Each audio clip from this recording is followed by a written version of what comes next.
A service of KIBMradio.com, the Internet's home for an all old-time radio.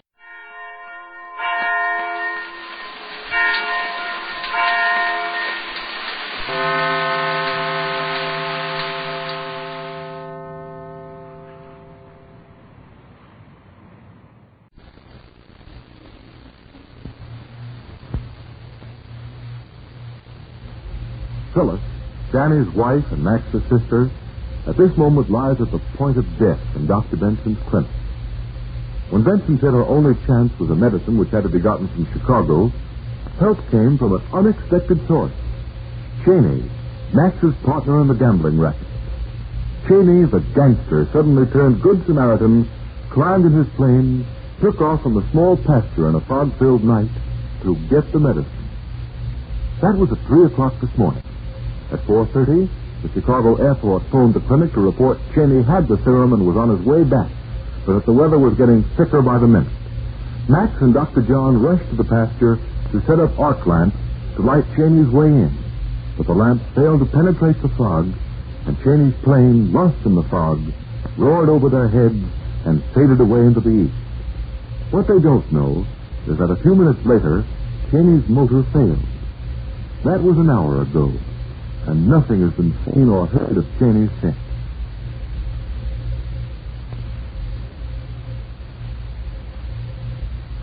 Now, back at the clinic, Mary, Max, and Daddy Stratford wait for Dr. Benson's latest report on Phyllis's condition. Suddenly, the door opens, and all eyes are on John Benson. Max breaks the ominous silence by saying, "Well, Doc, what's the verdict?" Danny should have gotten here. Is it too late to help, Phyllis? I'm afraid it will be. You reckon we ought to wake up Danny, John? Phyllis is very weak, but she may rally once more. Guess we better wake him, Daddy. Well, I guess that's my job, then. John, isn't there anything else you can do? I've done everything I know. Well, good night, sakes, and holy Moses. What is that? Jim. Penny. Hey, Doc. Where's that bug juice you want? He's fainted. Here. He's hurt. Look, I just lying his face out from under me. Listen, I'll take care of him, Mary. Get busy, Doc. Get that serum and go to work fast. Here it is. Take it and run. Beat it. Now, come on, Penny. Come on. Quickly.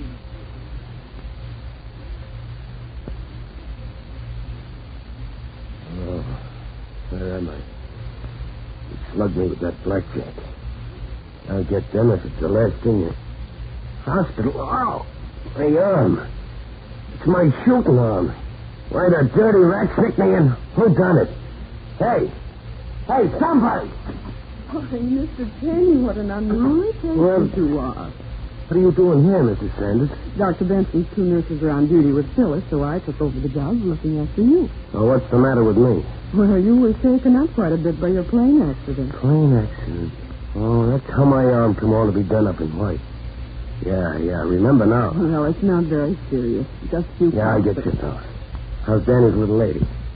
Doc turned the trick with that serum I got for him? He doesn't know yet whether she'll come through, but it's been 4 hours, and she wouldn't have lasted that long without the serum. Hey, listen, if the doc don't do his part after I done mine, Giving her the serum, that's his part. And as for your part in getting Phyllis 1 chance for life, well, I don't know just how to tell you how I feel about that, Mr. Cheney. But maybe you can guess what 4 hours, you said, huh? I've been here 4 hours? Dr. Benson gave you an injection to make you sleep. You seem to have used it up sooner than I expected. 4 hours? He ain't got any business taking 4 hours out of a busy man's life.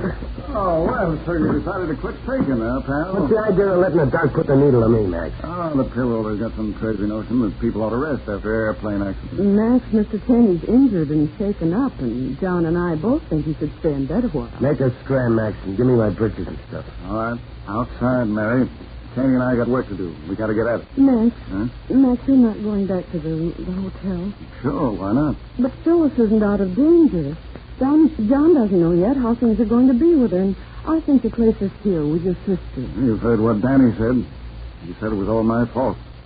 He blames me for Phyllis having all this trouble because she worried about me. Well, maybe he was right. Max, there's something on your mind. You don't want to act this way. I know it. Something's forcing you. What is it, Max? Cheney wants to dress, Mary. Yeah. All right, I'll go. Is there anything I can do for you, Mr. Cheney, before I go? No. No, thank you, ma'am. Well, I better help you into your harness, pal. You can't operate very well with one wing. Your stuff's in this closet. And some socks, shoes, pants. Hey, where's your underwear? Well, you took it off. What did you do with it? Well, I didn't snitch it. It's too glamorous for me. Oh, here it is in your hat. In my hat? Yeah, in your hat. Hey, I don't see your top shirt, but it was kind of torn and bloody anyway, so... well, I'll be... Now what? Hey, here it is. All washed and ironed and mended. Oh, I guess Mary did it for you. Yeah, let me see it. Oh, now what did she go to that trouble for a mug like me? Yeah, she's funny like that. Well, come on, over the side. Oh, before I forget it, thanks, pal, for running that errand for my sick. Now, come on, find into these baby blue shorts. You ain't kidding nobody, Max. Huh? What are you doing this to Mary for? What are you talking about? When a guy don't slap a dame like that in the face because he hates her, he does sometime to make her hate him. That's a gag, Max. I told you once to leave Mary out of our conversation, right? Gambling's our business. Yeah, but she's tied in with it somehow, so I ain't leaving her out until I get something settled. What do you mean, settled? Yeah, you'll love that gal, but that ain't the point with me now. The point with me is that she's nuts about you. Which, of course, only goes to prove that love's just like a butterfly. It's just as apt to light on a stinkweed as a rose. Don't get burned up about it. Yeah, we both know you ain't the biggest bargain that's floating around with that kind of thing. Yeah, but she loves you. Don't want you going playing tiddlywinks with me. Being the swell dame that she is, I'm telling you to kiss the racket goodbye. Scram back to the best break you'll ever get in your life. Now, what's the joke? Well, a woman washes and mends your drillies, and you're ready to do backflips for it. Why, now, don't say it. Oh, if I had your chance with a gal like that... Yeah, you'd do just what I'm doing. If you took the chance and then found out that you was a heel for doing it. I don't get you. Well, hang my coat around with me. Yeah. Now, listen, Cheney. You and me, we're peas shook out of the same pod. What do you mean? Now, you don't hold the copyright on a tough background. I got one, too, you. Well, I never figured you for no debutante. Now, what do you got behind you? I'm just a bottle of milk that went sour. Leave it at that, huh? Whatever you say. I come to this town just like you did, to take something out of it, the easy way. I got myself in an accident, too. Not a plane crack up like yours, but I got hurt. And Mary happened to be around. She didn't mend the shirt for me, but she washed my mouth out with soap. And right away I taught her my heart. She took it. But she never could wash it. And she'd keep on trying, too, until she'd snapped her own heart if I'd let her. But I'm not going to let her. Go on. I might not be in your branch of the rat family, pal, but I'm a paid-up member of an outstanding branch just the same. And rats don't belong in Mary's house. Sure, I hooked up with you to give her an out on me. So I'll put it up to you, Cousin Rat. What do you mean? Am I going to slap her in the teeth now, like you said, and make it easy for her to get me out of her system? Or am I going back to her and make it tough on her for the rest of her life?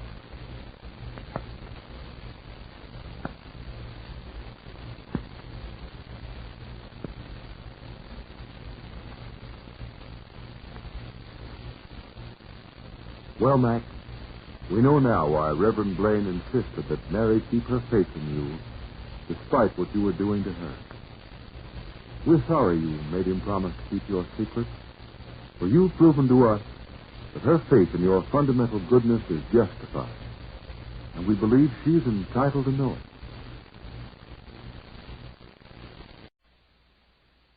it. We delay the start of this program to bring you a special bulletin. From the NBC Newsroom in New York, Truckloads of U.S. fighting men are rolling north from Daejeon, Korea, to reinforce South Korea's battered army, which still holds Suwon and its vital airstrip. The first American ground troops flown in from Japan, they're now approaching the combat zone. Meanwhile, the North Korean communists report that American planes have bombed their capital of Pyongyang 3 times today. Keep tuned to your NBC station for the later news. Adventures in time and space, told in future tense. Dimension X.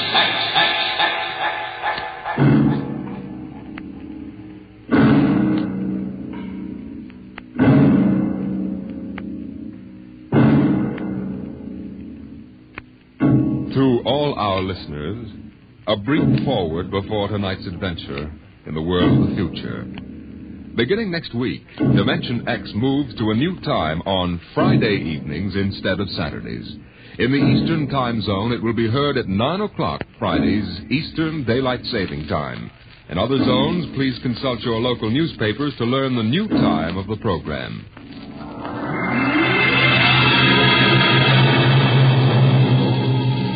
Now, tonight's venture into the world of tomorrow. A most unusual story about a logic named Joe and a man named Frank, and of how he saved civilization. It was on the 3rd day of August that Joe came off the assembly line. On the 4th, Lorene came into town. And that afternoon, I saved civilization. Lorene's a blonde I was crazy about once. And Joe was a new 1940-74 model Logic that I got stored away down in the cellar. And how do I save civilization? I save it by keeping Joe down in the cellar. Sometimes you are listening now to a voice from the future. The voice of Frank Caldwell, head serviceman for the Logix Corporation, makers of the machine that does everything for you. Well, nearly everything, anyway. In the year we speak of, 1974, the electronic logic sets were working so well that life was soft indeed for repairman Frank Caldwell. That is, until that fatal day of August the 3rd, when suddenly the Logix began doing everything for their users, and doing it too well. Hi, boss. What's the matter? Somebody put you through a ringer? Frank, you busy right now? No, there haven't been any service calls all day. Fine, there's a customer outside. Go take care of him, will you? Me? I'm a maintenance man. I know, but there are no salesmen around this minute. This guy wants to have our machines explained to him. Explained? Yeah. Everybody in the world knows about Logix. Where's he been, on Mars? Just moved up from the backwoods someplace. Why don't you explain him? I don't feel too well. Yeah? You're okay about a half an hour ago. Look, you the boss here or am I? Go on out there, will you? Okay.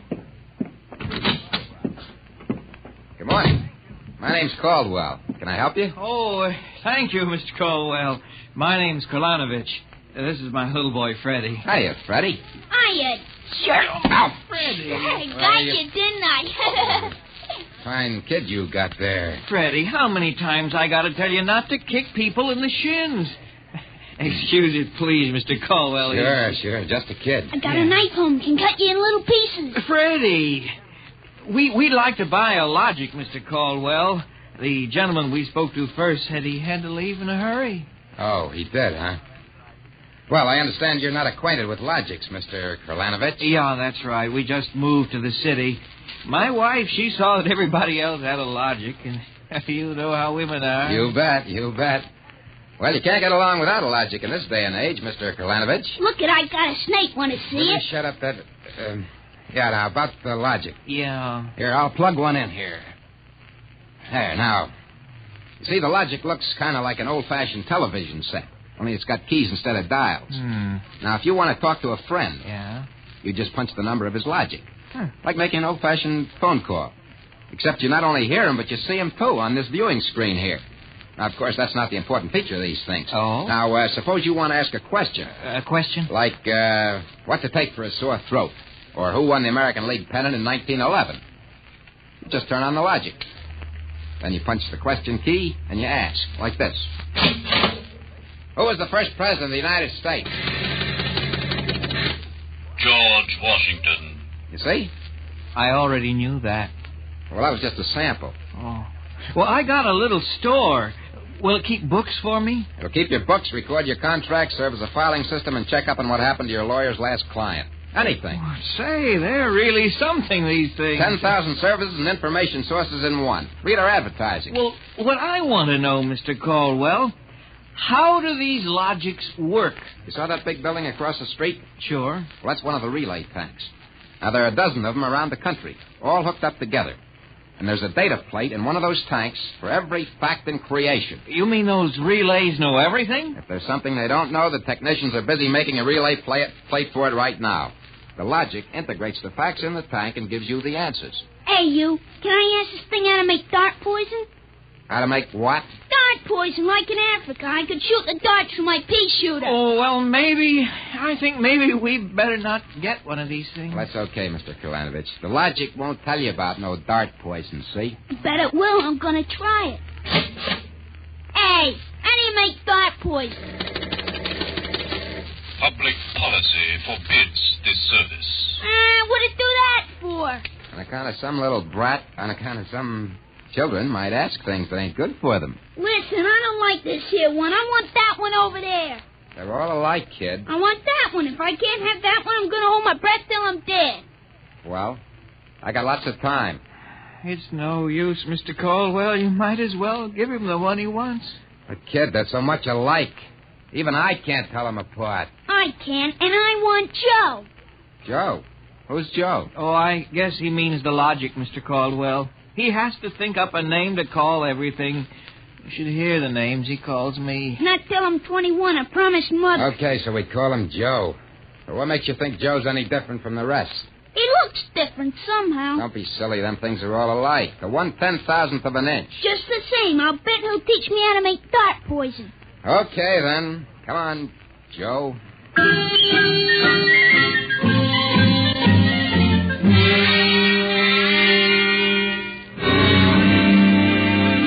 Yelling, I want that one. I want that one. I'm going to call him Joe.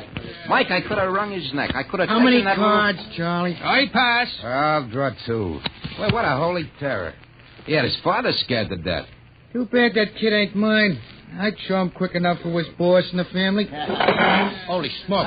What's the matter? Sorry, fellas. Gotta hold up the hand a minute. I just remembered. Gotta call my wife. Oh, let her wait a minute. Yeah, sure. You ever met my wife? Yeah, I did. Don't let her see the card game or she'll be down here with a hatchet. You tell me. Hey, what's the matter with this thing? It ain't getting my house. Announcing new and improved logic service. Your logic is now equipped to give not only consultative, but directive advice. If you want to do something and don't know how to do it, ask your logic. What do you know about that? It's just somebody trying to pull a gag. Yeah, didn't sound like a gag to me. Maybe the boss decided to add a new logic service. No. Boss knows better than to start anything like that. Why, look. The minute the system starts giving advice, some joker like you's going to be asking questions like, how can I get rid of my wife? Yeah, but you heard what the logic just said. Nah, the sensor circuits will block the question. You don't believe me? Go on, try it. Okay. Anything for a laugh. Try it. Okay, Logic, I got a question for you. How do I get rid of my wife? Service question. Is your wife blonde or brunette? You guys hear that? She's a blonde. Hexacrylamidine is a constituent of green shoe polish. Take home a frozen meal containing pea soup. Color the soup with green shoe polish. This poison is fatal to blonde females only. This fact has not been brought out by human experiment, but is a product of Logic's service. You cannot be convicted of murder. It is improbable that you will be suspected. The saints preserve us. It's bound to be right. These things can't make a mistake. Well, Mike, don't stand there. Turn that thing off and check the sensor circuits quick. We can't get to them. They're all sealed up. It's supposed to be impossible for them to go out of order. Well, they're out of order now. And I got a feeling some awful things are going to happen.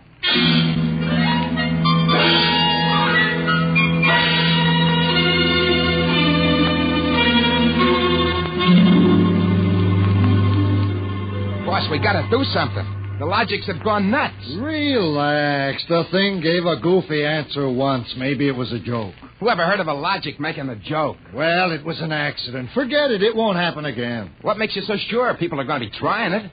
Now, look. Supposing I wanted to get rid of you, for instance. You don't? How would you collect your pay? Yeah, but supposing. I'm going to try it and see what the logic says. If you want to do something and don't know how, ask your logic. How do I bump off my boss? A male, bald-headed, 45. Service question. Is he fat or thin? Holy mackerel. Fat. Make some chocolate ice cream containing powdered charcoal in place of half the chocolate. Use Hotzo brand charcoal. Hotzo contains an ingredient fatal only to fat, bald-headed males. This fact is a product of Logic's service. Did you hear what it said? If this keeps up, we'll have to shut down the company. You kidding? We can't shut down the company, and you know it. Logics do all the computing, bookkeeping, filing, and recording of contracts for every business in the country. They handle all television programs, personal calls, weather forecasts, employment notices. I know that, but... Wake up. If we shut down the Logics, we go back to a civilization we've forgotten how to run. Yeah, but the point is, boss, they're now giving out information on murder. And no telling what else. Well, we'll just have to find out why and fix it. Meantime, there's nothing to worry about. Nothing to worry about? Of course not. You've asked these questions for a gag. Nobody's going to ask them seriously. What you need is a little faith in human nature. Oh, excuse me, it's probably the wife. Person-to-person video call. Go ahead. Cyrus, dear? How do you feel? Why, just fine, sweetheart. I just called to tell you, Cyrus, I want you to be sure and get home on time for dinner. Yeah, why? Because I've got a surprise for you, dear. Your favorite dessert. Dessert? What kind? Homemade chocolate ice cream. The flavor is heavenly, Cyrus. When you taste it, you'll just die. Cyrus, what's wrong? Why didn't you answer me? Cyrus! Chocolate ice cream, huh? This can't be happening. Agnes wouldn't... Why, this is dangerous. Have a little faith in human nature, huh? Caldwell, you're the head of the maintenance crew. I'll give you 24 hours to fix these Logics, or you're fired. Now, look, boss, Get me the police. Get me an extra maintenance crew. Get me a doctor. You. Me? Get moving. Where? Anywhere. Find out what the Logics are up to. And see that you find out before the Logics do.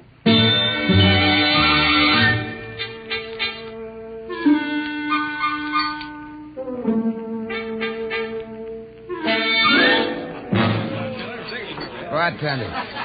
Hey, bartender. Give me a double. Coming up. What's the matter, pal? You had a bad day? Go away, will you? Oh, listen, pal. You gotta listen. I got trouble. Hey, bartender, will you get this barfly off me? For Pete's sake, I'm tired. On your way, you... No, don't say that. I got troubles. How am I going to keep my wife from finding out I had a couple of little drinks? How am I going to do that, huh? Look, mister, it's a hot day. I've been driving a car around and see. Yeah. I've been trying to keep a bank president from having apoplexy on account of his logic told him how to rob his own bank. I've been tripping over dead bodies so artistically croaked that nobody's ever going to find out who done it. And all you got on your mind is... How am I going to keep my wife from finding out I had a couple of little drinks? How? Go ask a logic. A logic? My pal, that's a wonderful idea. Where's the logic? Huh? Right behind you. Here's a nickel. Oh, give me a nickel. Give me a nickel. This I gotta hear. This is gonna be good. Now, come on, logic, old pal, be nice. How does a guy keep his wife from finding out he's had a couple of little drinks? Answer me that. How? Huh? Buy a bottle of Franin hair shampoo. It is harmless, but contains an ingredient which instantly neutralizes alcohol. 1 teaspoonful for each jigger you consume. Oh, boy, I gotta buy a bottle of What was that again? Supposing it's right, she'll never remember it as far as the drugstore. I think there's a bottle in the back room. Somebody left it. Oh, my pal, there's no more troubles. Show me the way to go home. I got a picture of him back there drinking that shampoo. Give me another double. I don't know what's worse, to be as low as you or as high as him. All right, where is he? I know he's here. Where is that bomb? Who you want, lady? My husband. I know he's here. Now, where is he? Show me the way to go. That no good louse. I'll show him. Thinks he can come staggering home again, does he? Well, I'll teach him. Poor guy. Oh, why, my dear, what a surprise to see you here. I'll Archibald. Yes, my love. You're not. Sober? Well, of course, my love. I'm sober as a judge. Then what are you doing in this saloon? Well, merely conducting a little research, my dear. Research? Your suspicion wounds me deeply, my love. Let me tell you, my dear, that I've been conducting a research project that is going to make us a fortune. I'm about to patent Soba, the drink that makes happy homes.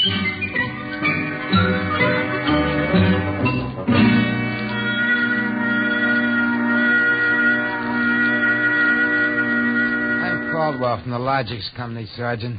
I just stopped Logics Company. Listen, Caldwell, you people get those blasted machines under control or we'll have you all behind bars. Now, look, Sergeant. No, you look. At this blotter. Blank. The greatest crime wave in history, and we can't even make an arrest. They're all perfect crimes. Well, we're doing our best to find It's out. not good enough. If you can't find out anything, shut down the company. Or the police department will. We know there's some big gang back of this. Hey, maybe you know something about it, Caldwell. Now, look, nobody's back of it. The Logics run themselves. They pick their own circuits automatically. You mean that they're doing this all by themselves? Sure. We always thought they could do more things than we knew about. I think they're just trying to be helpful, that's all. Oh, that's all, is it? Well, you'd better make them cut out the tricks, including this new one, this new business they're up to now. What new business? It just started an hour ago. Every time you turn on a Logic, it asks you your name and then spiels out the whole history of your life. Huh? I haven't heard about that. What's it do that for? You tell me. Go on, try it.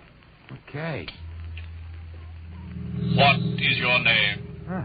How do you like that? I'm Frank Caldwell. Frank Caldwell. Were you ever called Ducky? Oh, Ducky. Lay off, will you?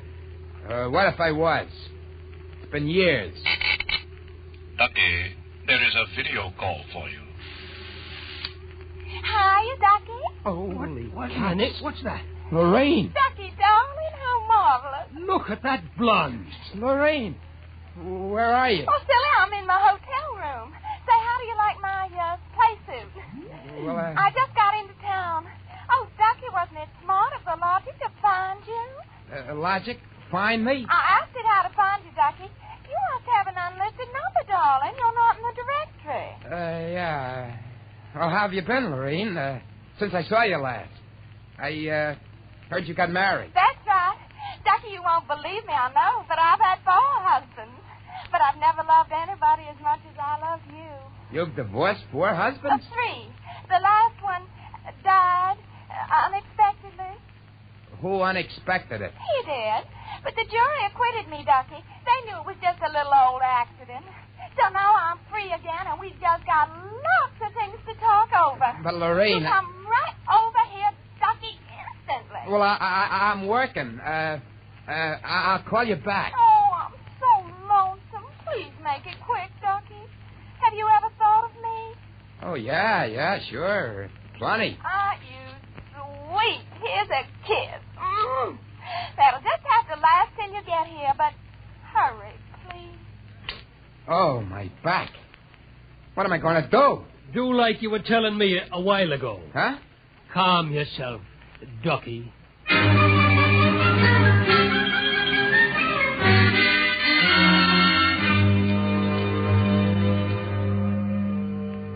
Call on a Logic for you, Frank, your wife. Oh, thanks, Mike. Hi, Gert. Frank, I've been trying to get you for an hour. Where have you been? Well, I've been out making calls, honey, trying to find out what ails these Logics. Well, you better find out in a hurry or there's going to be trouble. That thing told me my address, how much I owe every store, and how much you make a week. And all about the time we had that fight and I went home to Mother. Well, Gert, I don't think they're doing that anymore. I think that was just temporary. Well, in the meantime, it's told everybody in the neighborhood all about me. I punched Mrs. Hudson's name. She's been married 3 times, and she's had Mr. Hudson arrested twice for non-support and once for beating her up. It'll tell anybody anything. Yeah, but I tell you, Gert... Frank, you stop these things or I'm going to leave you. Gert, you don't mean that. I do.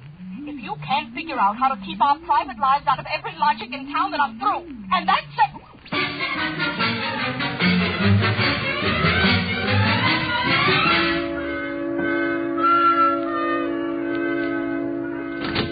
Hey, boss.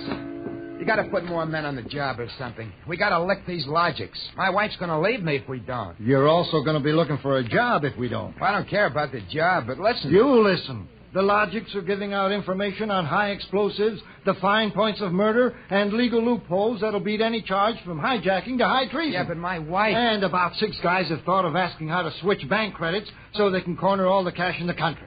Now, quit bothering me. Get over at the tank and help Mike try to block off some of those circuits.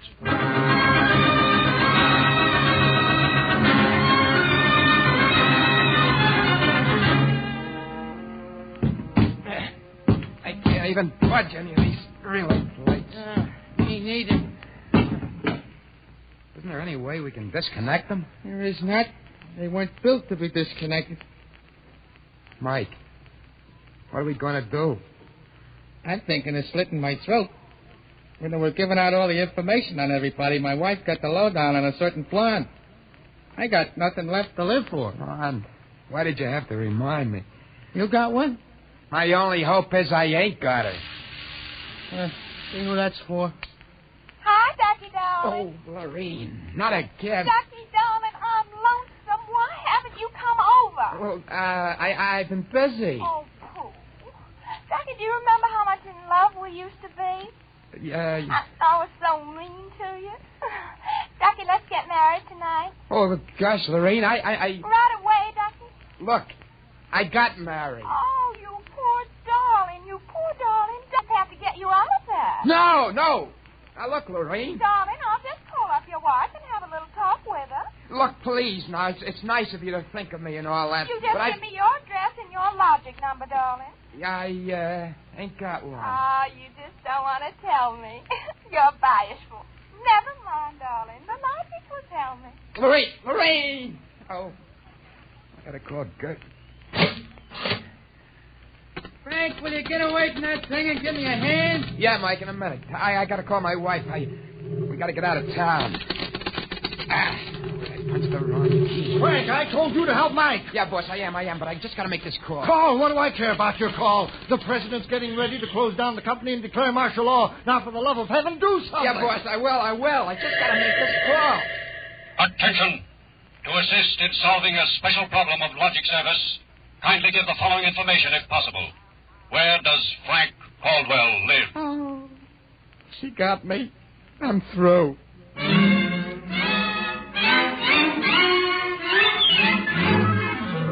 Look, Gert, there is no blind. Frank Caldwell, I told you I was leaving you. Well, leave me later, will you? Right now, pack yourself up and the kids. We got to get out of here. What is all this? Are the cops after you or something?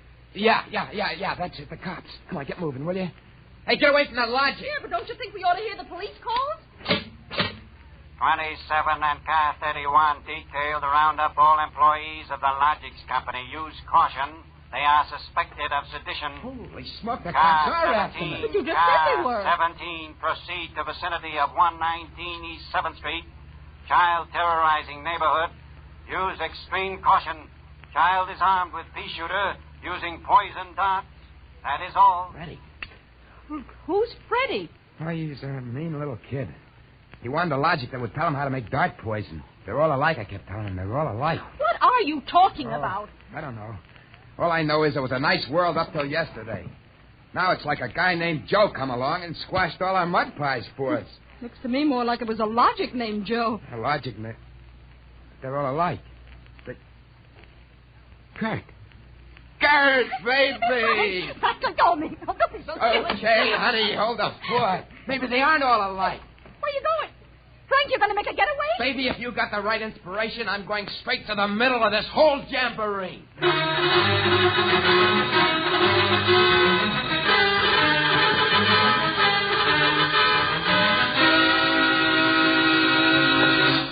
Yes? Oh, I was hoping it was the police. You remember me, Mr. Kalanovich, Caldwell of the Logics Company? I wish the Logics Company was at the bottom of the ocean. Well, I don't blame you. Now, where's your logic? In here? I'd smash it into a million pieces if I wasn't afraid of what Freddie would do to me. Just get out of the way, will you? I got business with Joe. If you want to do something and don't know how, ask your logic. Oh, we're back to that routine, huh? Well, I want to do something, all right. Tell me, Joe, can a logic be modified to achieve correlations for which human brains are too limited? How great will the modifications be? Microscopically slight. Changes in dimension not detectable even by precision gauges. They can come about only through an extremely improbable accident. And what would this super logic then be able to do? Come on, you spell it. It could set up entire new combinations of electronic relays which would bypass the normal sensor blocks, thereby enabling it to perform valuable new services, including the giving of helpful advice on any human problem. Uh-huh. Has this accident ever happened, Joe? Come on! It has happened only once. In the case of the logic now owned by the Kolanovich family of 119 East 7th Street. A logic named Joe. Thanks, Joe. That's all I wanted to know. Hey, what's all this about? I'm taking this logic away, Mr. Kolanovich. I'll bring you a new one. Our troubles are all over. Hey, you, get away from Joe. Correction, our troubles are just beginning. Now, Freddie, put down that blowgun. Hey, shut up. Hey, you, I said get away from that logic. Now, look, Freddie, I'm going to bring you a nice new one, see? I want that one. What I got to do, Mr. Caldwell, the police, they're outside. Yeah, for me and Freddie. Nuts. What they want you for? You ain't smart enough to do nothing. No. Say, there's plenty I can tell you. Open up in there. There's that cops, kid. It's you and me against them. So what you gonna do about it if he's so smart? Now, look, we may have to fight our way out, see? Now, let me see that blowgun. I know a way to hop it up so the cops won't have a chance. Come on, give it to me. Okay, let's see what you can do. Here. Thanks. Here. Oh, Mr. Caldwell, you're a great man. Now, all I gotta do is to pull this plug out of the wall. Come right in, Sergeant. Careful, men. Careful. That must be the kid. He don't look so tough to me. Well, he got a little soft. Oh, there'll be no more complaints, officer. I guess I can go on where Mr. Caldwell left off. Caldwell, you're wanted. This time you either answer some questions or we keep you in the cooler till you do. What, in jail? Oh, okay, let's go. Hey, wait a minute. You act like you wanted to go to jail. Yeah, I do. I got a feeling it'll be safer there. What do you mean? Just put me away till a certain party leaves town. I'll confess to anything. Okay, then, Caldwell. Into the paddy wagon you go. Thanks, officer. You may be saving my life. Now, if you just help me carry this logic out... Wait a minute. You can't take that in the wagon. I can't. Why not? No room. We've already got a dame in there who's raising the roof. A dame? Yeah, a blonde. She was trying to buy a gun without a permit. She keeps screaming she's going to miss her date with Ducky.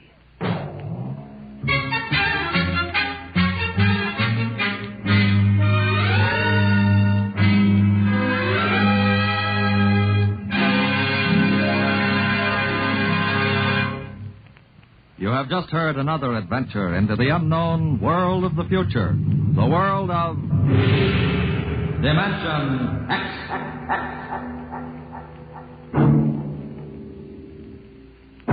Next week, Dimension X joins the big parade of exciting half-hour presentations at a brand new time on Friday evenings at a different hour. In the Eastern Time Zone, you'll hear it at 9 o'clock Fridays, Daylight Saving Time. In other zones, please consult your local newspaper listings to learn the new time. For that's when Dimension X will bring you one of the strangest stories ever told. Ray Bradbury's Mars is Heaven. Tonight's story on Dimension X was titled A Logic Named Joe, written by Murray Leinster and adapted for radio by Clarence A. Ross. Featured in the cast were Joseph Julian as Frank and Roger DeKoven as the Logic. Your narrator was Norman Rose. Music by Albert Berman. Engineer Don Albert. Dimension X is produced by Van Woodward and directed by Edward King. Robert Warren speaking. Tomorrow, hear a thrilling story on high adventure. It's on NBC.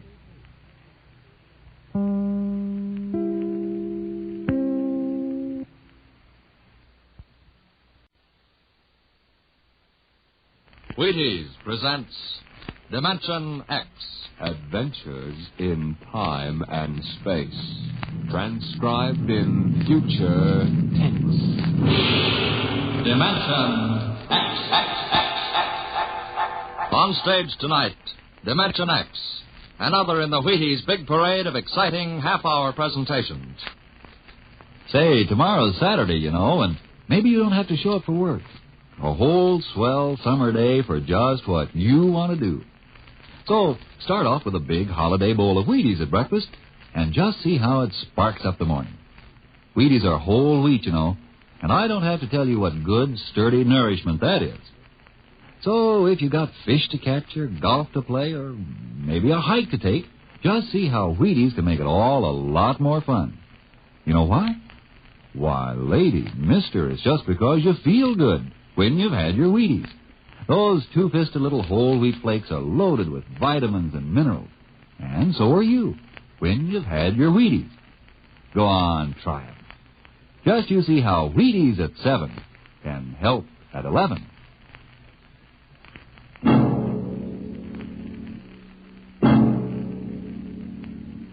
When the first space rocket lands on Mars, what will we find? Will we be welcomed with open arms, or will the Martians treat us as invaders? Only one thing is certain.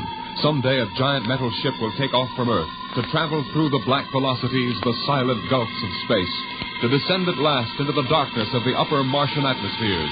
And on that day, man will finally know the answers. The day we first land on Mars.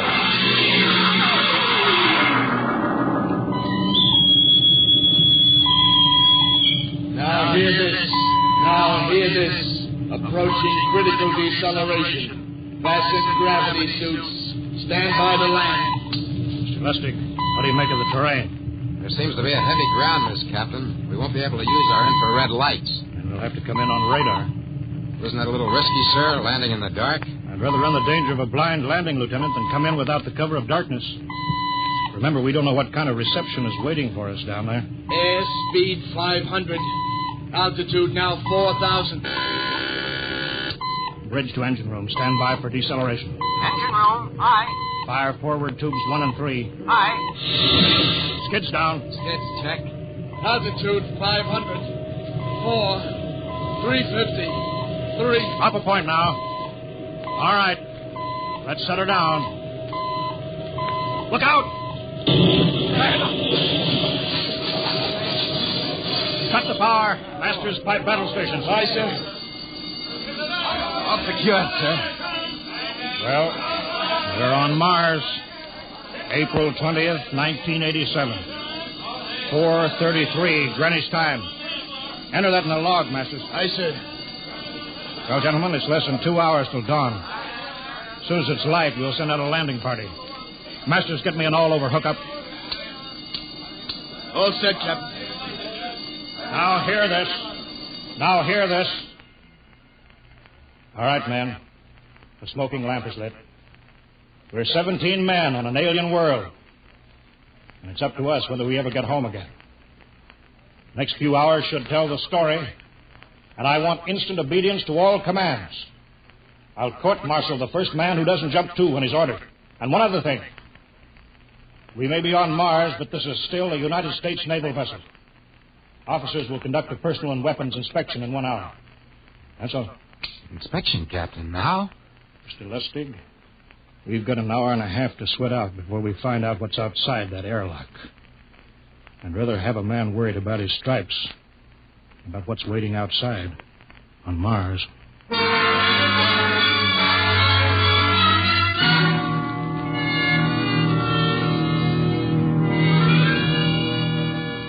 Now hear this. Landing party report to forward airlock. Captain Black, Lieutenant Hingston, Lieutenant Lustig, and Dr. Horst report immediately to forward airlock. It is now landing time -5.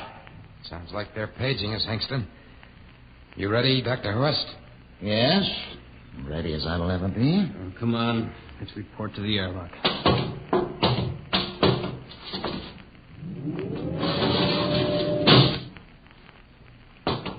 Four minutes to go. Where's the captain? Who knows? What difference does it make? Just want to get it over with, that's all. Has anybody got a cigarette? I think you're smoking too much, Lieutenant Lustig. Are you nervous? Lay off, will you, Horst? Wondering what's hidden outside underneath that ground mist? Very unusual planet, Mars. Why? It has an atmosphere. Wonderful thing, an atmosphere. Where you find one, you find life. You mean Martians? What do you think they'll look like? Who knows? Intelligent life can take many forms. You mean they may have green skins and eyes on stalks or something? The comic book conception is possible. Or they may have developed to a point that is far beyond us. Perhaps they have a science that can produce weapons far more dangerous than our atomic missiles. You think we may have to fight our way out? After all, we are invaders. Now hear this. Landing time -2. Landing All time right. We heard this. I know what I'd like to find outside that airlock. Good old Illinois. You ever been there, Lustig? Only Chicago. Oh, you ought to see my hometown. Green lawns, big white houses. Sounds like my hometown. My grandmother used to have one of those iron deers on the lawn. Every Halloween we painted another color. One time we painted it black and white like a Holstein cow. Where does your family live, Horst? I have no family. When I was a child, they were gassed to death in the Dachau concentration camp. That's tough. Oh, it has its advantages.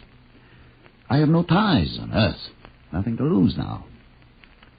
I imagine I'm the only one on board who is free to enjoy our present peculiar position. All right, Lustig. You can button it up now. Aye, sir. Now, gentlemen, in 1 minute we'll be the first men to set foot on Mars. Quite an honor, eh? As long as the medals are not awarded posthumously. Still uneasy, Dr. Horst? Captain Black, I've been uneasy ever since I can remember. On Earth and on Mars. Yeah. 30 seconds.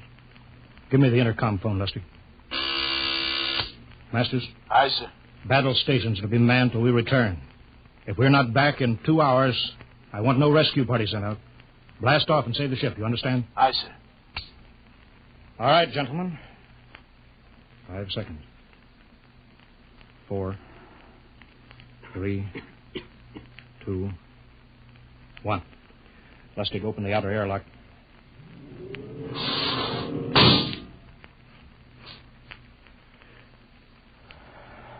Fresh air. Let's go. Hold it now. It's too dark to move fast. Quiet, isn't it? Not even a wind. You can't see anything through this ground mist. Quiet. We don't know what's out here. Come on.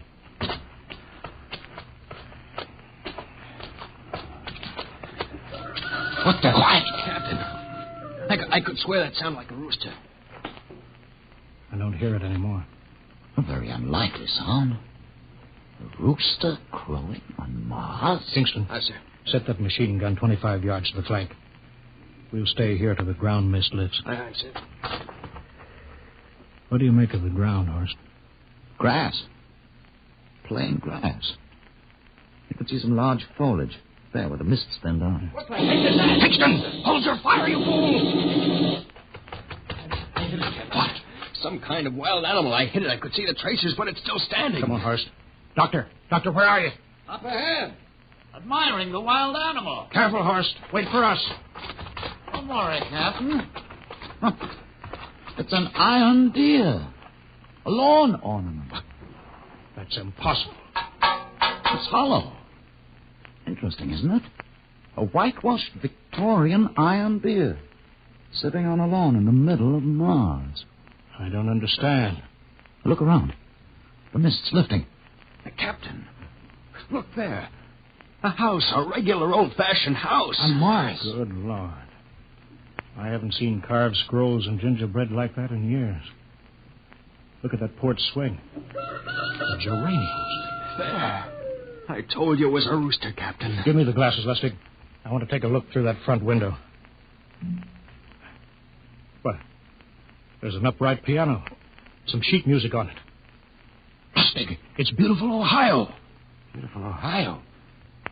That can't be. Look here, Horst. Do you think that civilizations of two planets could be identical? I don't know. That specific variety of geraniums is only 50 years old on Earth. Is it logical they should develop in Mars? How about that port swing, that piano, and beautiful Ohio? No, it's impossible. Captain Black, this looks like the town I was born in. Well, it looks like my hometown, too. I've thought of something, sir. It's the only solution. Maybe we're not the first ship to reach Mars from Earth. That's the only answer. That's impossible, Lustig. There been space travel that couldn't be secret? Do you have any idea what ships cost, what industrial power is needed? There's got to be some logical reason. Captain, I think perhaps we might find out. A light just went on in that house. Kingston, cover that door with the machine gun. Aye, sir. Come on, Horst. You ring that doorbell. There's got to be a scientific answer to all of this.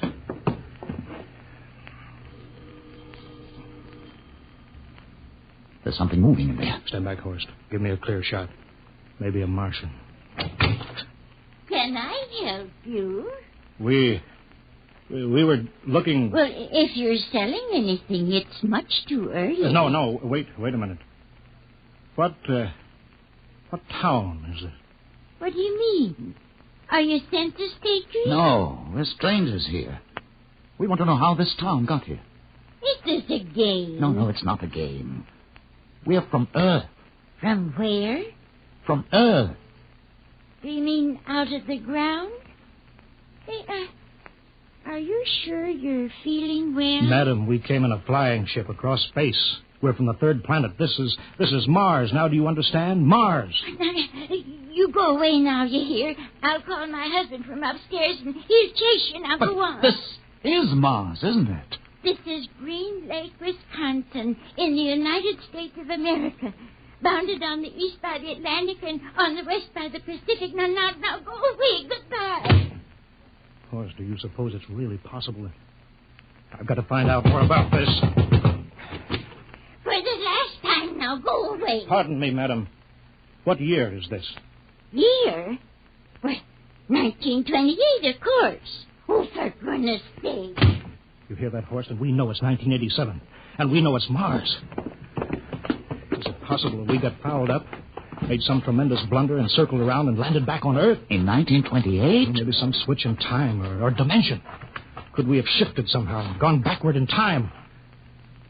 Horst, it won't hold water. It's not logical. We've checked every mile. We went past the moon and out into space. We're on Mars. Find out anything, Captain? No, we're going back to the ship till I figure out some logical explanation for all this. Lustig, out at point. Aye, sir. Hingston in the rear. Keep that gun at half load. Aye, sir. Horst, there's got to be some cold, logical solution. Captain. What? That house down the street. The white one with the green shutters. Lustig, what's the matter? I never thought. Thank God. Thank God. Lustig, come back here. He's running for the house. That crazy fool, after him quick. Lustig, stop. Come down off of that port. Grandpa! Lustig, what the devil do you think you're crook? Grandma and Grandpa, it is you. Lustig, what's going on here? Albert, why, it's been so many years. How you've grown, boy. Oh, it's so good to see you. Lieutenant Lustig. Oh, Captain. Grandma, I want you to meet my friend. This is Captain Black. Captain, I want you to meet my grandfolks. Howdy. Any friends of Albert's is friends of ours. How long you been here, Grandma? Oh, good many years. Ever since we died. Ever since you what? Oh, yes, sir. They've been dead 30 years. What? You mean to tell me that Mars is heaven? Oh, nonsense, no. All we know is here we're alive again. And who are we to question God's infinite ways? Lustig, we're going back to the ship.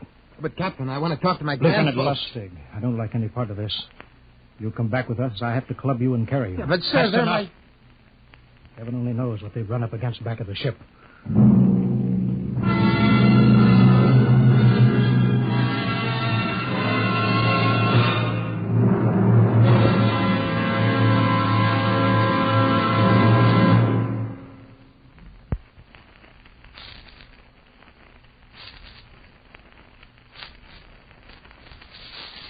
Dimension X will continue in just a moment.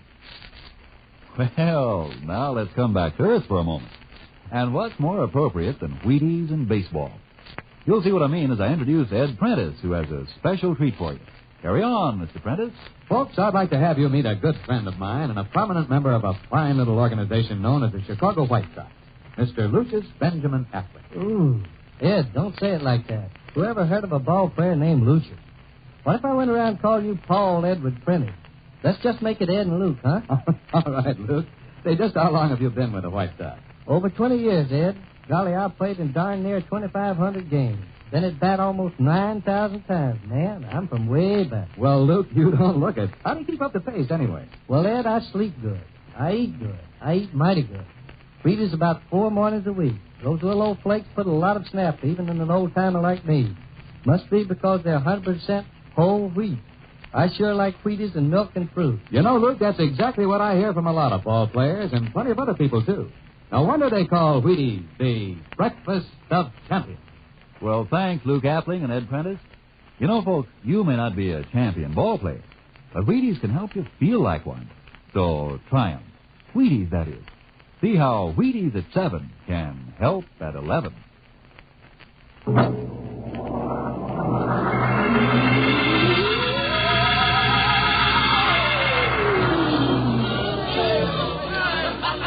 Horst, look at that crowd around the ship.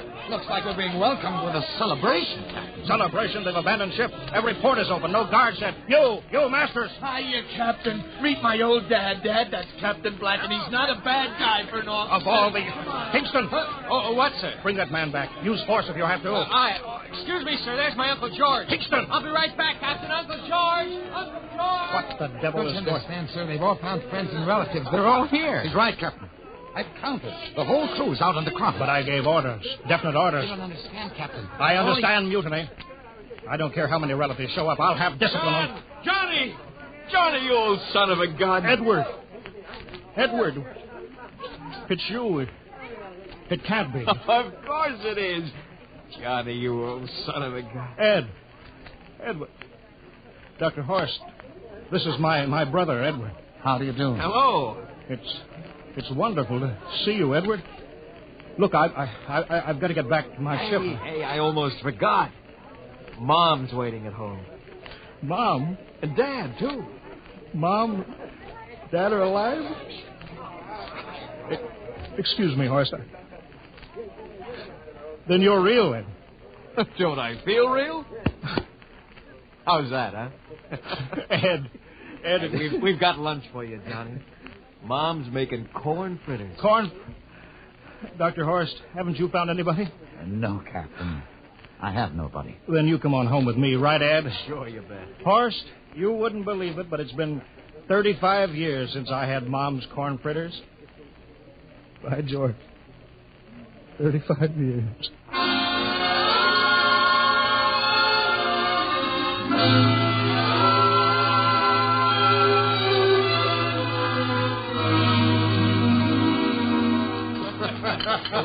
And there's plenty more in the kitchen, so don't hold back, Johnny. You too, Dr. Horst. Well, Johnny, you're still in the Navy, huh? That's right, Dad. I'm in command of the ship. We're an old Navy family, Dr. Horst. All three of our boys in the service. Ed was the best pilot in the Pacific. What did happen, Ed? Oh, what's the difference? I'm here now. Oh, you know, it's almost perfect. All we're missing is your brother Will. Then the whole family could be together. Well, it won't be long, Mom. Will's in charge of the XR-54. That's the next rocket coming out to Mars. Well, little Will. When does he leave, Johnny? Takeoff scheduled for September, but it depends on what we report. There's no question about that now, eh? Christmas together again. That'll be something, huh? Yes, sirree. Well, this calls for a celebration. How about a little of the old dandelion wine, eh, Johnny? Now, Father, don't you go giving Johnny too much wine. Oh, he's a big boy now, Mother. Well, sir, isn't everything just fine? Just fine.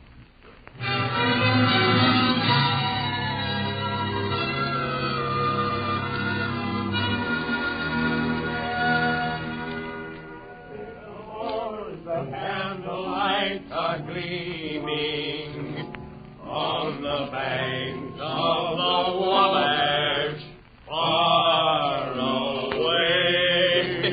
Hey, play another song. Sure,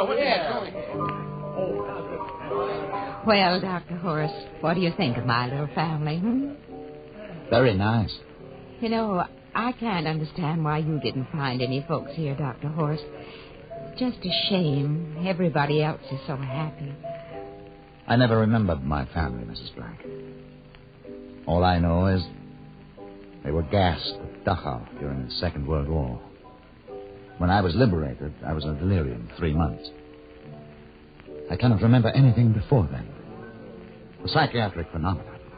That's terrible. Isn't there anything anybody can do? I don't want to remember. Oh. I haven't had a pleasant life. I prefer to be free of emotional entanglements. They interfere with a scientific approach. I'm sorry, Dr. Horst. Oh, I'll get it. Hey, that's our ring, long and three shorts. I remember that. Well, maybe we'd better call it a night. You must be getting tired, Johnny. I better be going back to the ship. Oh, nonsense. You stay the night. We insist. Oh, I just couldn't rest thinking of you all alone on that ship. Oh, I'll be all right. Well, good night. Oh, wait a minute, Dr. Horst. That phone message was for you. Me? Yes, that's right. A message from Anna. Anna? I don't remember any Anna. She asked if you were better. Perhaps she's someone you knew at Dachau. Anna? She said she's coming over here first thing in the morning. So you'll have to stay over. Yes, well, but... that settles it then. You stay here, Horst. You can bunk with me in my old room. Oh, but Johnny, we thought you'd like to be with Edward. So you could talk the way you used to. Well, we can't put Dr. Horst on the daybed. I think we better share the room tonight. There'll be plenty of time for talking, Ed. I guess so. Well, I suppose I better drop back to the ship. You know, Ed, security check. Well, why do you have to do that here? Well, I don't know. There's no good reason, I guess. Well, suppose we skip it tonight. Oh, sure. Well, good night, everybody. Oh, it's good to have you home, Johnny. It's good to be home, Mom.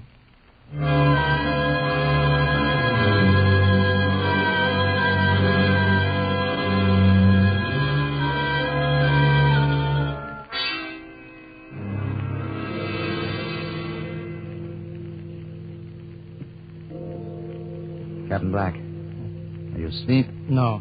I just been thinking about what we were expecting. Green-skinned Martians with eyes on the stalks. All the time it was only Mom and Dad and Edward waiting. It's funny what tricks your imagination can play on you. Yeah, I guess Mars is heaven, Horst. I've been thinking about Martians, too. Captain, just suppose there were Martians, and they saw us land. Suppose they thought of us as invaders. What would be the best weapon they could use against our atom bombs? I don't see what you're getting at. They would want to disarm us first. To wipe out all suspicion. To make us feel at home. But suppose this house isn't real. Suppose the people are just images. Stolen from our own memories. By Martians. Created for us by telepathy. Hypnotism. That's the craziest theory I ever heard. Maybe that's why there was no one for me. Because in all my life there is no happy memory. No real loved person. How about that phone call from Anna? Yes. Anna. I didn't remember who she was, but I do now. I just remembered.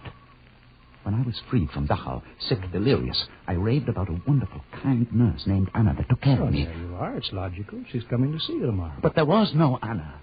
I'd been nursed by a man. What? Anna was only a dream. And there's only one way they could have learned about her. By reading my subconscious mind. But that's impossible, Horst. Why? The whole crew was thinking of home. Suppose the Martians read our minds. Yes, but if there are Martians... If there are, they have us separated. Each man in a different house. Sleeping. Trusting. No one at the guns. I left my pistol downstairs. Do you think there's something to this, Horst? It's a... Who would suspect his own mother? His grandparents? How easy. Just a knife in the heart of each sleeping man. It's impossible, Horst. We've got to get back to the ship. Listen. The crickets have stopped. Come on. We don't know when they change back to. Whatever they really are. Where are you going, John? Ed, well, we wanted to drink of water. That's all, Ed. You're not thirsty, John. You don't want to drink. You don't want Look out! to drink. His face! It's changing! And his hands! He's a Martian! Run, horse! Run! Get away, John. You can't get away. This way, horse! Horse, where are you?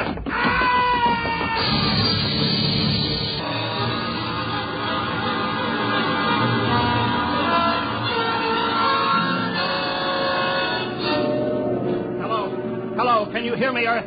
This is Captain John Black, the XR-53, calling from Mars. I've locked myself in the ship, but they've crippled it. I can't take off or fire the guns, and they're coming for me now, the Martians. I'm all alone here. All the rest are dead. Hingston, Lustig, Dr. Horst. Poor Horst, he didn't even reach the door. Listen, they're trying to break through the hull now. Edward and Mom and Dad and all the folks. But they're changing now. Melting and changing back into... They're Martians. Can you understand me? Martians, not men. They made us think that Mars was heaven and we fell into the trap. Can you hear me, Earth? You've got to stop the next rocket. Tell my brother Will. Tell my brother Will not to come. They'll trap him too. They'll kill them all. Hello, can you hear me, Earth? This is John Black on Mars. Hello, Earth. This is John Black on Mars.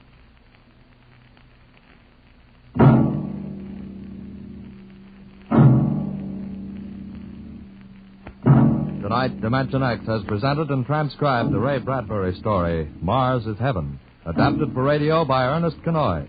Featured players were Wendell Holmes as Captain Black and Peter Capell as Dr. Horst. Your narrator, Norman Rose. Music by Albert Berman, engineer Bill Chambers. Dimension X is produced by Van Woodward and directed by Edward King. Robert Warren speaking. In a moment, we'll tell you about next week's show. And now, here is your Wheaties man, Frank Martin. Folks, tonight we have a special guest for you. Here he is, Joel McRae. Hello, Frank Martin. I kind of expected to see a package of Wheaties sticking out of your pocket. What? Did I forget them? You must like Wheaties, Frank. Sure, don't you? You bet. I'm joining the big parade of Wheaties programs, you know, with Tales of the Texas Rangers come Saturday night. That promises to be real entertainment, Joel. I understand these are true stories of the Texas Rangers. Absolutely. Each story is straight from the Texas Ranger files. Well, we're mighty proud to have you join us, Joel, with this new program. We'll all be listening on the same NBC station Saturday night for Joel McRae in Tales of the Texas Rangers. Okay, Mr. McRae? Okay, partner. Good night.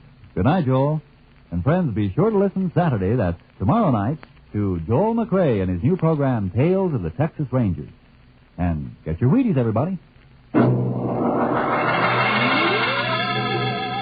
And this is the Wheaties man, Frank Martin, inviting you again to listen tomorrow night to Joel McRae in Tales of the Texas Rangers on the Wheaties Big Parade. See you then. Next week, the story of the strangest case ever recorded in the files of the Bureau of Missing Persons.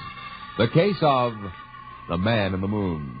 You'll hear the whole story next week when we venture once more into the unknown world of Dimension X.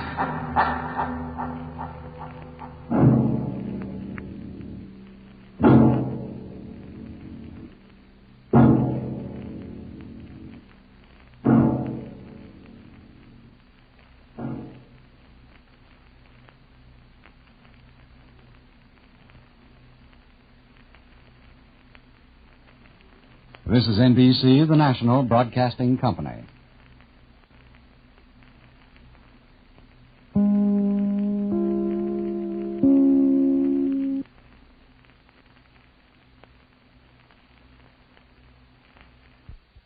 During the past few weeks, we've learned a lot about the Magic Island.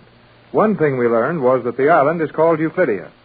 Now, however, this seems to be not altogether true, as the island itself is apparently only a small part of Euclidia.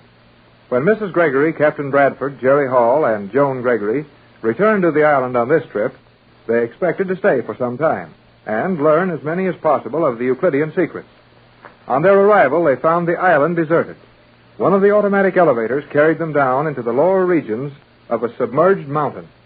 We find them now in a room of polished steel, 200 feet below the surface of the South Pacific Ocean. Well, here we are again. Yes, Jerry, here we are again. You should not say, here we are again.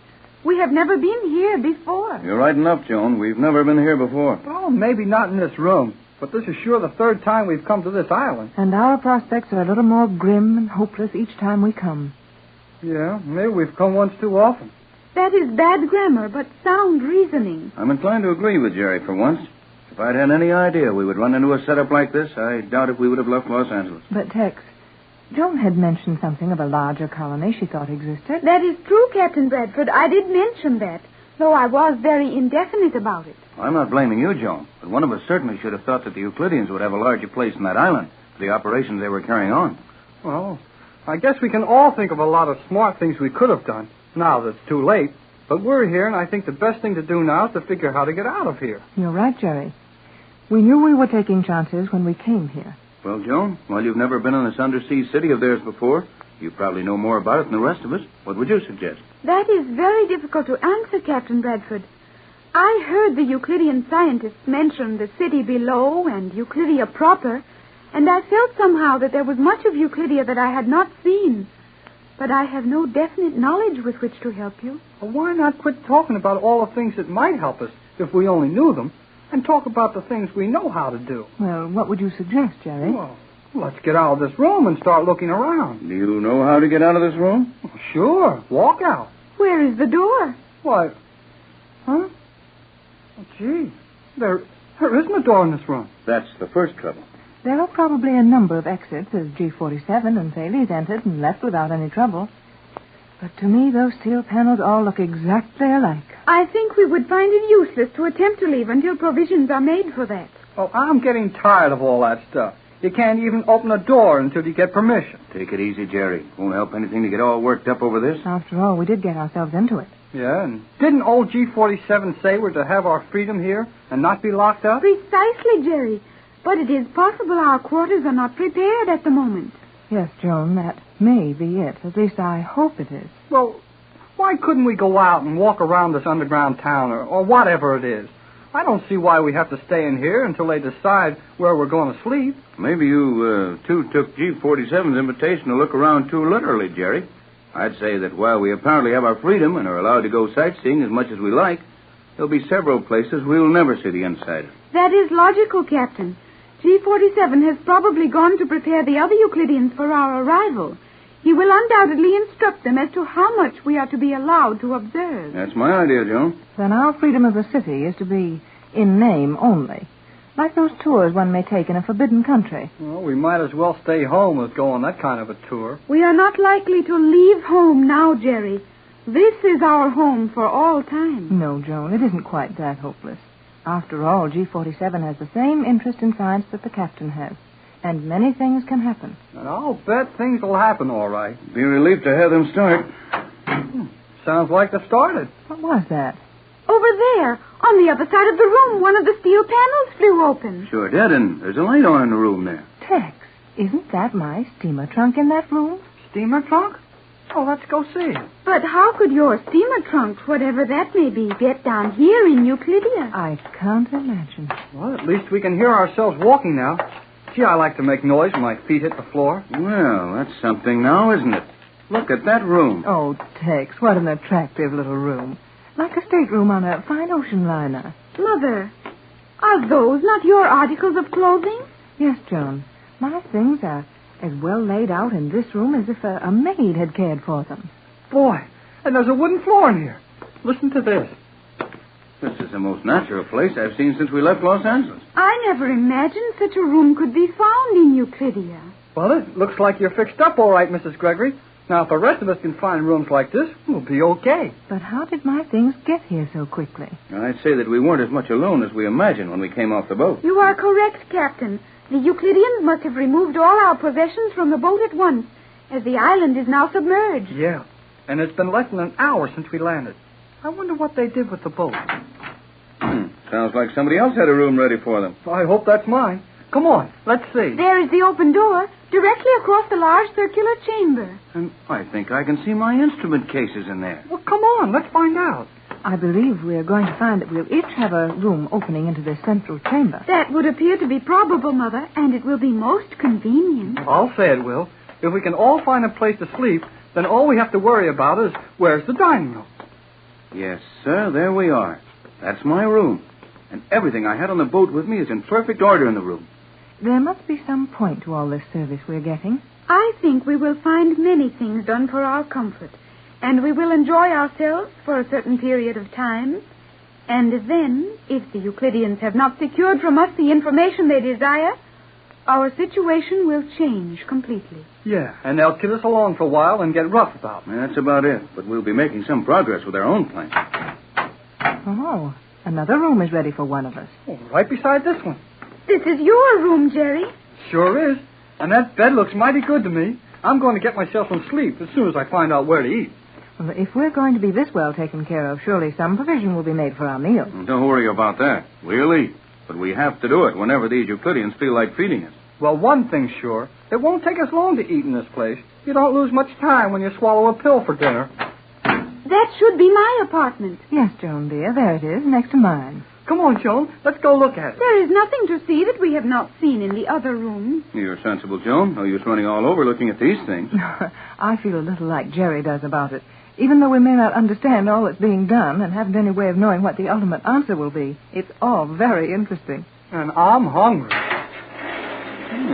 Sounded like another door opening somewhere. It was, and look, Tex, look.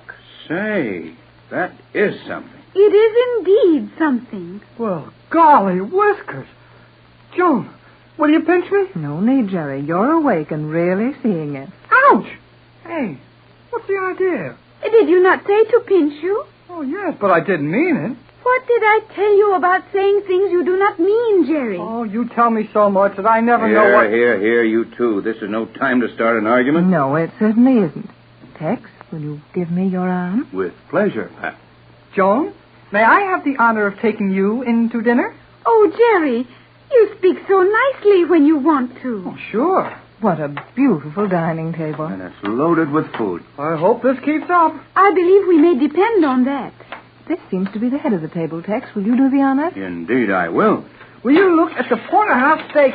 Not much like the pills you're worried about eating, is it? I'll say it isn't.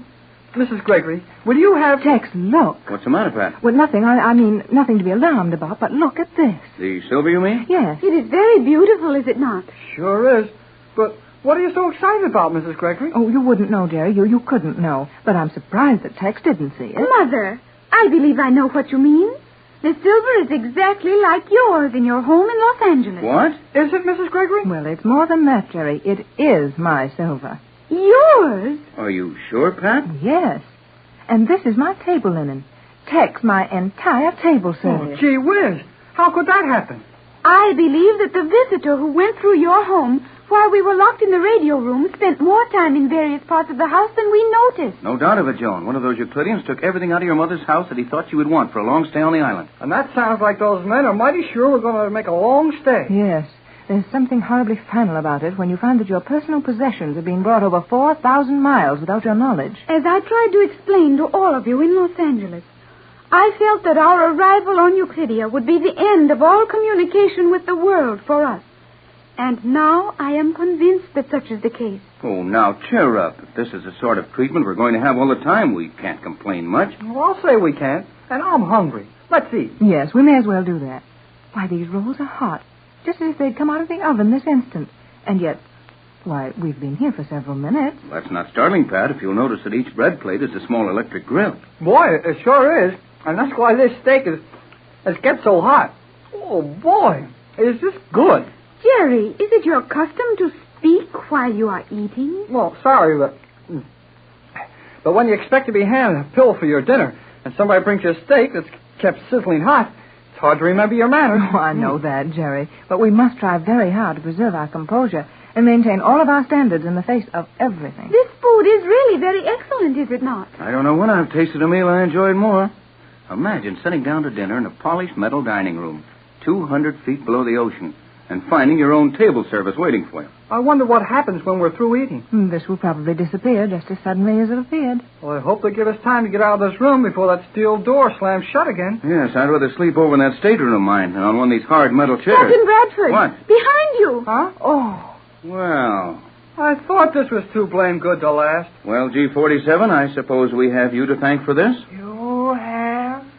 Though your thanks would mean nothing. Nevertheless, we extend them. Do we take care of this stuff, or does it go away like it got here? The facilities for your meals will be at your disposal at stated intervals. You will have 1,800 seconds in which to complete each meal and leave this room. We eat on time and when and what you tell us to eat, huh? Precisely.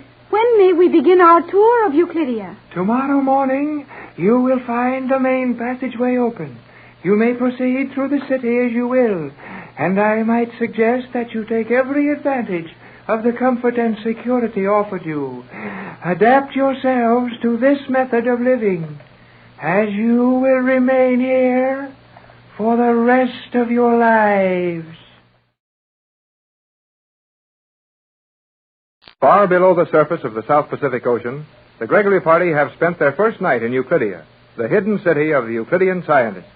Mrs. Gregory, her young daughter Joan, Captain Bradford, and Jerry Hall found very fine quarters assigned to them in the Euclidean city. They also found a splendid dinner served with Mrs. Gregory's own table linen and silver. They have just finished breakfast, which appeared mysteriously at the right moment. As we find them now, our four adventuring friends are seated around the breakfast table, discussing their plans for the day. No, thanks. I couldn't eat another bite. I'm sure I couldn't, Jerry. Well, I think we all did very well for ourselves at this breakfast. I agree with you, Mother. For people who have as much to fear in the future as we have, the present is indeed kind to us. Oh, I don't think we've got so much to fear, but I'll bet we've got plenty to see. For one thing, I'd like to see where all this food comes from. Just what I was going to say, Jerry. I'd formed the opinion that Euclideans existed entirely on those condensed food tablets. Sure doesn't look much like that now. Fresh milk, fresh butter, and last night all those fresh vegetables. That's a different story from the way we lived up inside that island. I think we may safely explore outside our quarters now, Captain Bradford. Yes, Tex. I'm anxious to get started myself. Yeah, me too. Looks like that's the pleasure of the meeting, then. Let's go. Well, where do we start? I would suggest we start by finding an outer door. Yes, Joan, dear. We'll have to leave this large room or group of rooms if we're going to get anywhere. No, all we need is a door. Well, while you're looking for that, I'll get some heavy wraps for Joan and myself. Well, you won't need them, Mrs. Gregory. But if we're going outside... Mother, where do you think outside will be? Have you forgotten that we are 200 feet below the level of the ocean? Oh, yes. I'm afraid you slipped a little there, Pat. Outdoors is very liable to be the same as indoors in this place. Oh, sure it will. No matter where we go, we'll still be inside this underwater city. I think we will find the door to the outer corridor is over there. What makes you think that, Joan? Our sleeping quarters and the dining room occupy nearly all of the other sides. That should be the outer door. Well, it won't take long to find out. Come on. And if one of these panels does prove to be the door, we still have the fun of opening it. Joan and I got a lot of doors open once just by... Hey, look.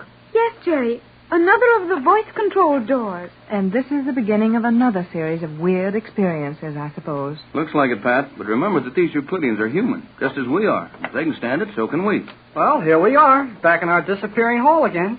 Yes, there is the elevator shaft through which we came. And now our steps make no sound. More of the soundproofing. We'll just have to learn to take that sort of thing for granted and not lose any time speculating on it, or we'll spend all our time doing that. Well, where do we go first?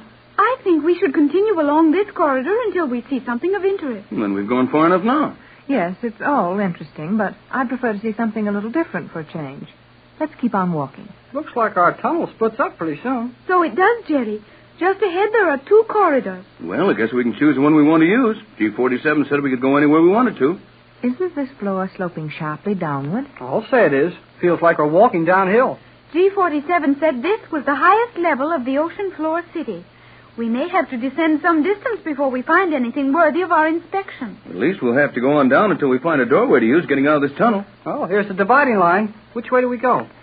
Well, there's no way of deciding that I can see. If any of you have any preference, I'll gladly go with you. Makes no difference to me. I got it. Let's split up and try both of these tunnels. Excellent, Jerry. You and I will take one side and Mother and Captain Bradford the other. No, I'd prefer we stayed together, John. Oh, gee, Mrs. Gregory. Nothing's going to happen to us. Oh, G47 said we'd be safe, didn't he? Yes, if he can be depended on. I think G47 does not have to trouble himself to the extent of telling anything other than the truth. I suppose you're right. Our position is so obviously hopeless that none of the Euclideans would even bother to deceive us. Then you'll let Joan and me go on a sightseeing tour of our own? Please, Mother. What do you think, Tex? Oh, I don't see where there's anything going to hurt them. I'd say let the youngsters go, but set a time to meet us back at our own quarters. Very well. But understand, Joan, and you, Jerry, that you're to come back to our own quarters in... how long, Tex? Why not make it noon? I suppose they'll serve our lunch at noon, won't they, Joan? I think so, exactly at 12 noon. Okay, then. We'll meet you back here at noon. Come on, Joan. We will be prompt. Have no fear of that, Mother. Well, see that you are, Joan. I'll worry if you're late. And don't ask too many questions. Try to keep out of the way as much as possible. Aye, aye, Skipper. Well, here we go again, Joan. I wonder if you and I will ever be able to sit down and enjoy one thing at a time, Jerry. Well, what's the matter now? Every moment since you came to Euclidia, we have been exploring this or searching for that or looking for something else. Are we to spend the rest of our lives in corridors, looking for things always just beyond our reach? Well, golly whiskers, Joan. We've got to find out all we can about this Euclidia place. Why must we do it all so quickly? We will have ample time during our stay here. Oh, I know. You think we're going to be kept here until I've got a long gray beard that I keep falling over every time I take a step. But we won't be. We got away from here 3 times, and we can do it again. We got away from the island. It is not such a simple matter to escape from this place, I think. Oh, maybe not. But let's stop worrying about that and see what we can see. I do not find this long tube of polished metal very interesting. Well, I do. For one thing, we're going down pretty fast, and we've been walking fast. I wonder how far down we can go. We will be here long enough to learn the answer. Well, stop talking like that, Joan. We're not doing so bad. Badly. All right, then. Badly, we're not doing so. That is not correct. I know it, but who cares? Now, forget crying about how long we're going to be here, and let's try to learn something. A most excellent idea. Gee whiz. The commander. Precisely. Where did you come from? If your eyes were as active as your tongue, you would have noticed that I merely opened a panel in this wall and stepped into the corridor with you. Well, why don't you make a little noise once in a while when you do those things? Sound is a useless disturbance where silence will serve. Is it permitted to ask questions, Commander? Naturally. You may ask as many questions as you wish. Will we get any answers? That will depend entirely on the question. Where are we in relation to the main portion of the underwater city? We are just above it. A few steps along this passageway will bring you to the main entrance. You are free to proceed there if you wish. Come on, Joan. Let's go. One moment, Jerry. Now, what's the matter? There is one other question I should like to ask the commander. Well, looks like you're too late. Jerry, she has gone. Just as quickly as she popped up, she popped out again. Then let us proceed. Okay. Let's also get going. Jerry, why must never mind starting that grammar lesson again. I want to see what's behind that main entrance door the commander was talking about. Nevertheless, I think my question was important. What was it? I wanted to ask the commander if the Euclidean living quarters were also along this corridor. If not, then what manner of room was it out of which she appeared? Well, I guess we'll find all that out when the time comes. But let's keep walking to that main gate. That blank wall directly before us must be the entrance. Yeah, everything here's a blank wall. Do you see anything with which to open it? Not a thing. But I guess we can just... Oh, that's funny. What is funny, Jerry? That blank wall. Why, a minute ago I could have reached out and touched it. And now it's way up there ahead of us again. I think you are mistaken, Jerry. That must be an illusion. Maybe, but the joke's on that wall if it is, because the wall moved, and it's still moving. Now, Jerry... Now, see for yourself. We're walking all the time, aren't we? To be sure we are. And the wall's keeping ahead of us, isn't it? At least we do not approach it rapidly. Yeah, then the wall's going away from us. But why should the wall do that? Don't ask me why things happen in this funny place. All I want to do is to get through a door, and I can't even catch the blame thing. Jerry. Yeah? I think I know how the illusion is being created. How? Our descent is so rapid, the angle of this floor so sharp, that what we supposed to be the end of the corridor was in reality part of the ceiling. Oh, I guess you're right. This thing does slope down pretty fast. Boy, we must be a long way under the ocean now. And I believe we are nearly to that door. That girl commander sure has wild ideas about how many steps there are in a few. You are impatient. Okay, I'm impatient. But just the same, I want to get someplace. Then your hope is about to be fulfilled. Looks like it now, all right, Joan. If that isn't a solid wall in front of us, then I never saw one. I think we may safely enter. No danger of running into electricity in this door? The commander said we were free to use this doorway. Yeah, we're free to use it, but she didn't say anything about what would happen to us if we did use it. Now, Jerry, you are being, as you say about me, scared of everything. Well, I'll show you a thing or two. Well, maybe I will if I can find out where to take hold of this door. Press upon it. I am pressing. Yeah, it moves up. Look, Joan, I'm just barely touching it with my hand. Just pushing up a little, and the whole end of the corridor is going right straight up. Oh, Jerry, look! Away down there on the floor of this cavern. Gee whiz, Joan. Oh, boy! Golly whiskers! Oh, boy! We will go down and see it. Why, Joan, this is the biggest thing I ever saw in my life. I believe it is the largest spectacle of its kind in the world. Never have I heard anyone describe anything of such magnitude. Yeah, it's big, too. You remember I told you about the Carlsbad Caverns, those big caves in New Mexico back home? Yes, Jerry. But were they as large as this? They don't even start to be as big as this. Why, Joan, that place down there, that room, I guess you'd call it, must be a mile across. Easily that, Jerry. And it is half that in height. Look at the light shining on those hanging things. I can never remember what they're called. Those are stalactites. The lower ones are stalagmites. Oh, I thought you said you had never seen them before. I have not, but I have learned about them. Well, so have I, but that doesn't help me much when I try to remember what kind hang from the ceiling and which kind pile up from the floor. The stalactites are suspended from the ceiling. Remember that so you can tell me again, will you? I forget it. Boy, what a room this is. Yes, Jerry. It is impressive. And I believe I see the entrances to similar rooms on all sides. Sure looks like it, Joan. This thing we're standing on is a balcony, a steel balcony built around the center of the cave. And we're pretty near halfway up the side and... Hey, Joan. Joan! What is it, Jerry? You are hurting my arm. Oh, sorry, but I got excited. Look down on the floor of this cave, right under us. Yes. I do not understand what it is you wish me to observe. Trees. Green grass and big trees growing in this cave under the ocean. We must be 300 feet down by now. At least 300 feet below the surface of the water. Now I know where they got all of that fresh cream and butter and fresh vegetables. There's cows down there, Joan. Cows and pastures and green grass and trees. I see them. Is that so unexpected? Now, look, Joan, don't act like that. You know as well as I do that green grass and trees don't grow like that in a dark cave under the water. They've got to have sunlight and fresh air. This would seem to prove that you are wrong, Jerry. You can see the green vegetation, and you can see the cows, and you have eaten fresh vegetables, milk, cream, and butter that obviously came from here. Sometime I hope to make you realize that on Euclidia, things which cannot be done are done every... Faster than a speeding bullet. More powerful than a locomotive. Able to leap tall buildings at a single bound. Look, up in the sky. It's a bird. It's a plane. It's Superman. Kellogg's Pep. P-E-P, Pep. Kellogg's Pep, the Sunshine Cereal, presents The Adventures of Superman.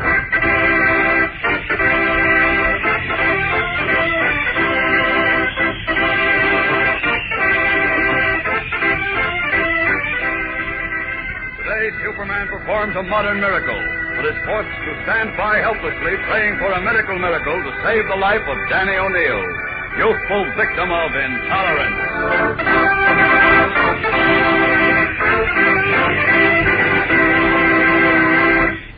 You know, gang, one of the best things about this new second series of comic buttons Kellogg's Pep is putting out is you keep right on having fun. Yes, sir. This isn't something you do in a minute and then forget. You get loads of fun for weeks and weeks. First off, it's mighty exciting to see which button is inside when Mom opens a new package of Pep.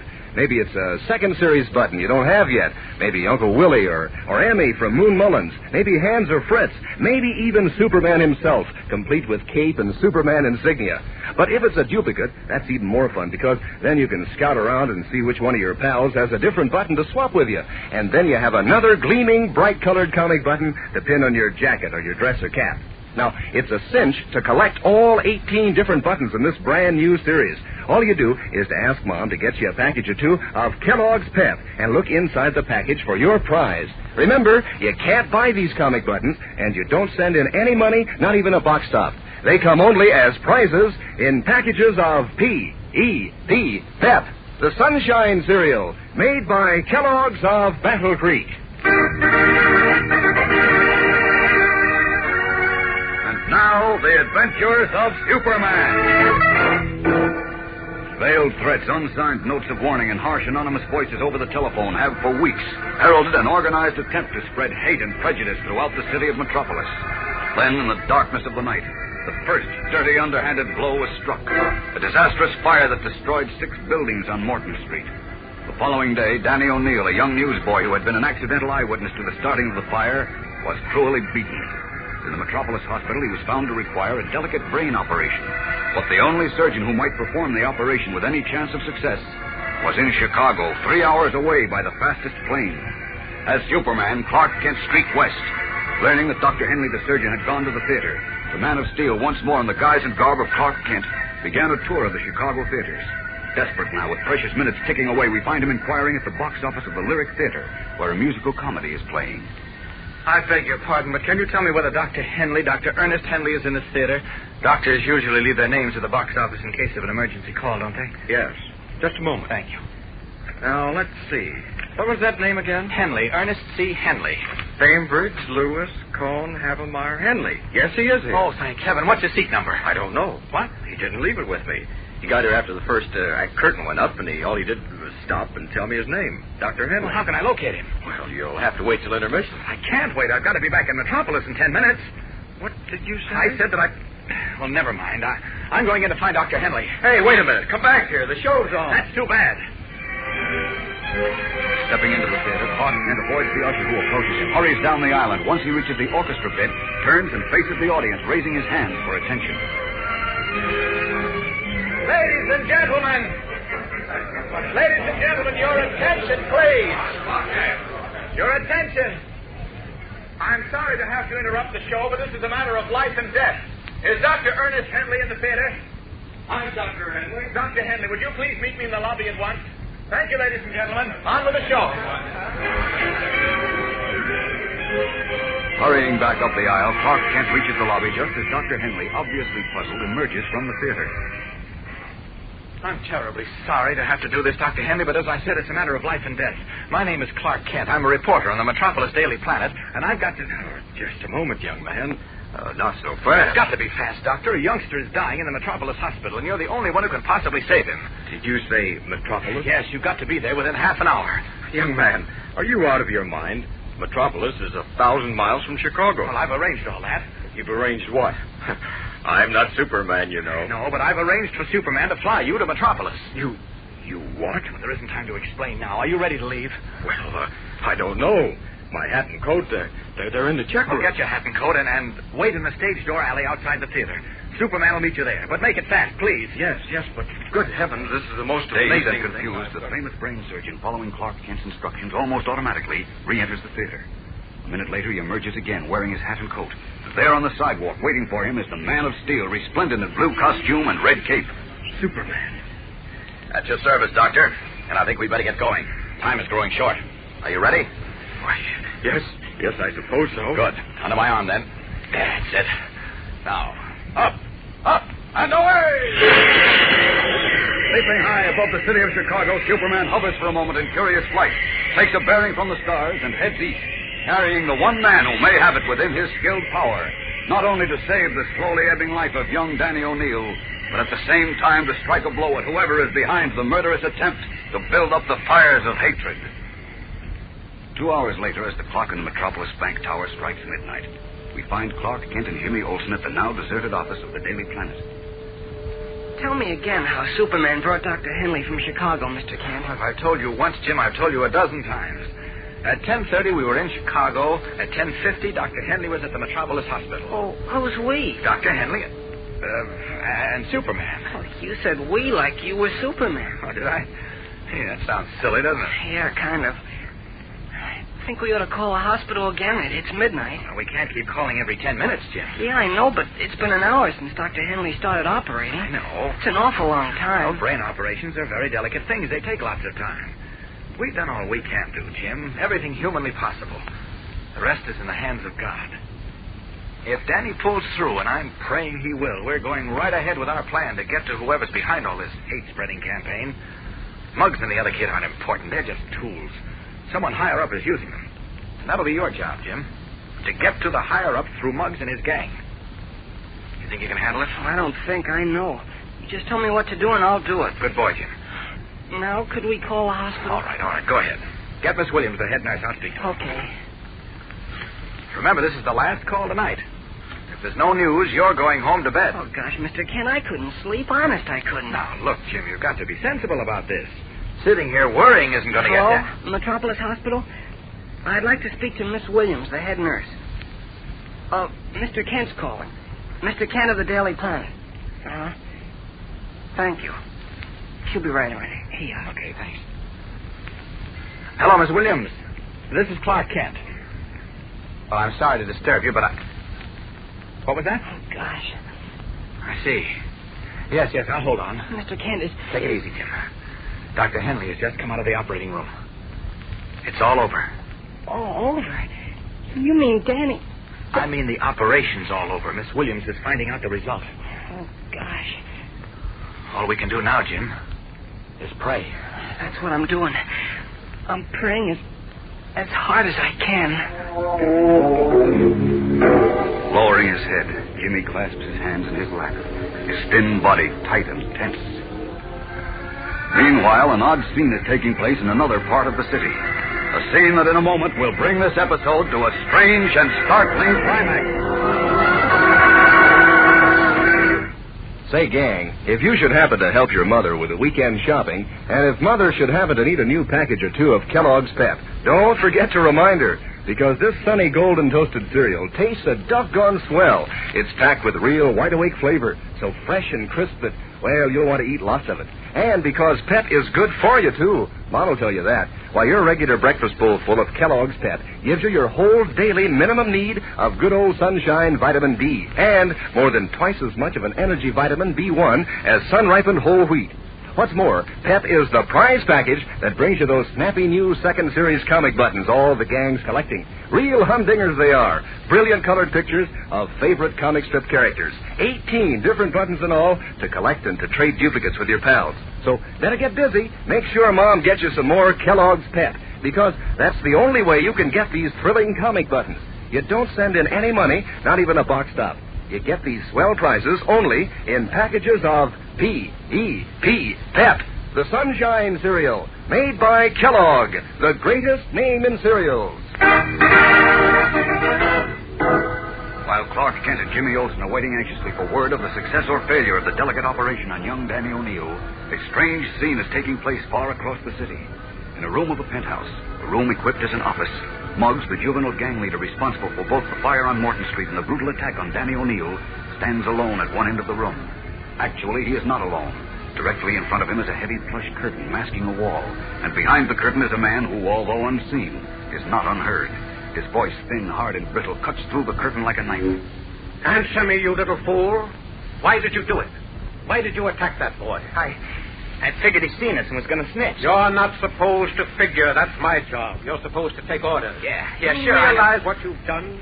Hasn't it yet penetrated that thick skull of yours that if that boy dies, you'll go to the chair? No, you said I get protection. I said you'd get protection if you followed orders. Nobody told you to beat up that boy. I only did it How because... many times have I told you that what we're trying to do is stir up trouble? Yeah, I know. You know nothing. If that boy dies, the organization I'm building here in Metropolis is ruined. We'll all have to get out of the city. Why? Why? Because when the police pick you up for murder and put the screws on you, you'll squeal. They ain't gonna pick me up. They ain't gonna. That's what you think. No, you're not leaving here until we know definitely whether the boy is dead or alive. If he's dead, the police won't get the opportunity to make you squeal. Hey, wait. What are you talking like that for? Because it's the only talk you understand. Why don't you come out from behind that curtain and let me talk to you face to face? Why don't I never get to see you? For a very good reason, Muggs, so that you'll never be in a position to identify me. I have important work to do. My job is to stir up hatreds and prejudices, to divide the people, so that when we're ready we can step in and take over. We're out to make the Jew hate the Christian, and the Christian hate the Jew. We tell the Catholic the Protestant despises him, and we tell the Protestant the Catholic despises him. Do you understand? Yeah, sure. That's why I can't take any chances. My work must go on, even if it means forever silencing your tongue. If that boy dies, you will have to be eliminated. No. So start praying, Muggs. Get down on your knees and pray that he lives. Panic-stricken, his face chalk white, Muggs drops to his knees. And so, by a strange twist of fate, in widely separated sections of Metropolis, two youngsters, Jimmy Olsen, boy reporter, and Muggs, a poolroom tough, are praying for the same thing, the life of Danny O'Neill. There's only one difference. On Muggs' lips, the prayer becomes a mockery. What will happen? Well, now that we've at least heard the cold, brittle voice of the man behind what may be a reign of terror, anything can happen. And almost everything does in this tense, exciting story of Superman's greatest battle, the fight against hate and prejudice. So be sure to listen Monday, same time, same station, when suddenly and unexpectedly, Superman finds himself in trouble in the episode entitled The Trap. And remember, for breakfast, it's pep. For excitement, it's the adventures of Superman.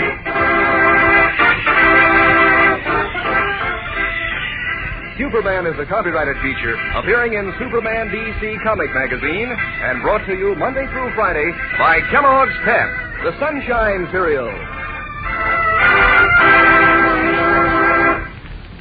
Say, how about being a pal to your dog like he is to you? Sure, do him a good turn. Treat him to Kellogg's Grow Pup dog food.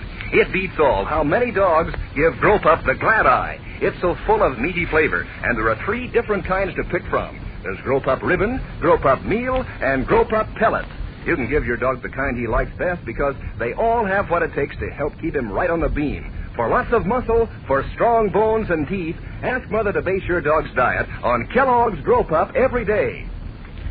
And be sure to be with us on Monday for the thrilling adventures of Superman. This is the Mutual Broadcasting. Faster than a speeding bullet. More powerful than a locomotive. Able to leap tall buildings at a single bound. Look, up in the sky. It's a bird. It's a plane. It's Superman. Kellogg's Pep. P-E-P, Pep.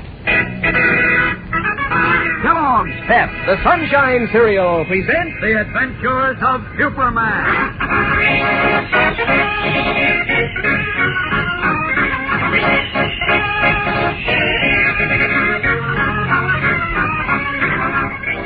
Today, Superman, in his guise of Clark Kent, mild-mannered reporter, puts into action the first part of his daring plan to the forces of intolerance.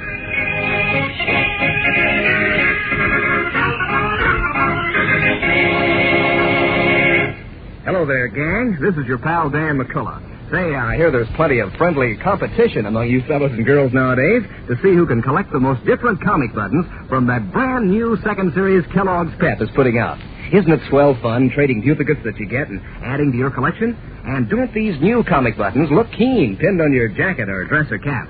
The colors are so bright and gleaming, and the pictures of your comic strip favorites show up like anything against a white enamel background. Like the little king with his golden pointed crown and ermine-trimmed robe and his handlebar mustache. Boy, you'll get a chuckle out of that button. And Uncle Willie in his checkerboard suit and red tie with his big black cigar in his mouth. And Superman himself with his bright blue jersey and red Superman insignia. Believe me, every single one of these 18 different buttons is really on the beam. You'll want to collect them all. And you can, too, sure, because they're easy to get. You don't send in any money, not even a box top, and you can't buy them anywhere. You just ask Mom to get you a good supply of Kellogg's Pep and look for your exciting prize inside every package. It's a prize for you from P.E.P. Pep, the Sunshine Cereal, made by Kellogg's of Battle Creek. Now, the adventures of Superman. Forced to explain how he managed to travel 1,000 miles from Metropolis to Chicago in less than an hour, Clark Kent, who as we know is Superman, admitted to Perry White, Lois Lane, and Jimmy Olsen that he had a close personal contact with the Man of Steel. To prove it, he offered to produce him in Perry White's office in half a minute. Hurrying to the storeroom, he stripped off Kent's business suit, made his appearance as Superman, flew Lois Lane high over the city, and then, returning her to Editor White's office, seemingly departed. What he did, of course, was re-enter the window of the storeroom to once more assume the guise of Clark Kent. Lois, strangely suspicious, immediately went in search of Kent. Learning from Beanie, the Daily Planet office boy, that Kent had gone into the storeroom, she made a beeline for the door, behind which Superman, chuckling to himself, is just stepping into Kent's trousers. Suddenly he looks up, and his X-ray vision pierces the door. Great Scott, Lois, heading for the storeroom. What'll I do? Can't get these clothes on fast enough. Have to take them with me. Finish on the roof. Up to the window. Oh, wait a minute. My tie. And my glasses. There. That's everything, I hope. Out and away! Clark, you in here? I was sure I heard a voice just before I opened that door. Beanie! Come here a minute, will you? I don't understand this. Something I can do for you, Miss Beanie, Lane? are you sure you saw Clark Kent come in here? Yes, it is, Miss Lane. He came out of Mr. White's office, and he seemed like he was in an awful hurry. Ain't he in there now? No, he isn't. Oh, that's funny. Who opened the window? I don't know. Shouldn't be open. All the papers will fly around. Beanie, is this the only door to the storeroom? Yes, ma'am, the only one. And you're positive you saw Mr. Kent come in here? Gosh, I thought I did, but there he is, Miss Lane, stepping out of the elevator. Hi, Lois. I must have been wrong, Miss Lane. Hi, Beanie. Hi, Mr. Kent. Well, Lois, did I win or lose? Win or lose what? Did Superman show up? Superman show up here? In Mr. White's office, Beanie. Did he, Lois? Jeepers. You know very well he did. Then I won. Come on, let's get that $10,000 check from the chief. Just a minute, Clark. What? Where were you when Superman arrived? Where was I? You heard me. Why, I was contacting him. Beanie says he saw you go into the storeroom. I thought I saw him, Miss Lane. You said you were positive, Beanie. I must have been wrong. No, Beanie, you were right. I did go into the storeroom, but I came right out again. I kind of thought I saw him. Sure. Where did you go after leaving the storeroom? Now, look, what is this, a third degree? There's something fishy going on, Clark Kent, and you're mixed up in it. I think we're wanted, Lois. Jimmy spotted us. Lois, yes, come in here. Oh, he even asked his voice. Let's go. How do you want the check made out, Kent? Make it out to the Unity House Building Fund. Yes, Mr. White. Miss Backrack, tell Darwin to draw a check for $10,000 to the Unity House Building Fund. Unity House. No, not hose, house. House. Unity House. Oh, the Unity House Building Fund. That's right. Thanks, Chief. You've done a great thing. So did you, producing Superman in 30 seconds. How'd you manage it, Kent? You expect him to tell us? I'm afraid Lois is right, Chief. I can't tell you. How long did it actually take from the time I left this office, Jim? Exactly 27 seconds. Hey, not bad. No, not bad at all. Well, it's all over now, so let's forget it. We've got work to do. You can say that again. With young Danny O'Neill out of danger, the stage is all set. You spoke to Henderson? Yes, I did, Chief, last night at police headquarters. He agreed to play ball with us. I also explained the situation to Jimmy. Now, you're not going ahead with that fool plan to use Jimmy as a decoy, are you? Don't raise your voice, Lois. We're not deaf. Pot calling the kettle black. What was that? Skip it. No, we're not using Jimmy as a decoy, Lois. You said you were going to try to get him into that little hoodlums gang. What was his name? Muggs. Yes, that's right, Muggs. Well, Jim won't be a decoy, Lois. He'll be a spy. Well, that's worse, Clark. Start from the beginning, Kent. Let's get this straight. All right, here it is. A month or so ago, a committee was organized to raise money to build a gymnasium and playground for the boys and girls of the neighborhood. You know who's on the committee, Father Sheehan, Rabbi Stone, the Reverend Dr. Lee. Yes, we know. I'll skip the names, Kent. Okay. Well, soon after the committee was formed, the members began to get threatening letters. They were all warned to give up the attempt to build Unity House. Then the window of Hoffman's drugstore was broken and a fire was set. The following night, Danny O'Neill, who had identified one of the two boys who set the fire, was severely beaten. You're just repeating things we know. Well, the chief said to start at the beginning. All right. Go ahead, Kent. Well, I've talked with Father Sheehan, Rabbi Stone, and Inspector Henderson. We're all convinced this is an organized attempt to stir up hatred among people of different races and religions in Metropolis. And that's what the building's for. Right, Jim. The purpose of this is to prove to the neighborhood kids that they can get along with one another, even though they may go to different churches. And whoever's behind the attempt to stop it doesn't want that proved. I still say the only thing to do is arrest the boys who started the fire and make them talk. You know what will happen if we do? What? The higher-ups, the people behind Muggs, will run for cover. They'll hide out till this blows over. Well, Father Sheehan hit the nail on the head. He said like rats, they'll scurry for the sewer. No, but that's no way, Lois. Even Henderson agrees we've got to play it smart. We've got to get to the top through the bottom, through Muggs and his gang. And the only one who can do that for us is Jim here. Well, Jimmy, how do you feel about it? Well, I think Mr. Kent's right. You willing to tackle it? Oh, sure. Sure I am. I think it's disgraceful sending a child into a nest of gangsters. Well, A, Jim isn't a child, and B, he'll be carefully watched. Who's going to watch him? You? No, Miss Lane. Superman. Well, Clark, it's your party. Far be it from me to interfere. That's okay with me. Are you sure there's no danger, Kent? Of course there's danger, Chief. Plenty of it. Anything might happen. Well, I'm not afraid. Wait a minute. Does Jim's mother know about this? I'll take care of that, Lois.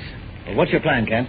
Well, early this evening, we're going to dress Jim up in an old suit. You brought one down, did you, Jim? And old shoes, too. Good boy.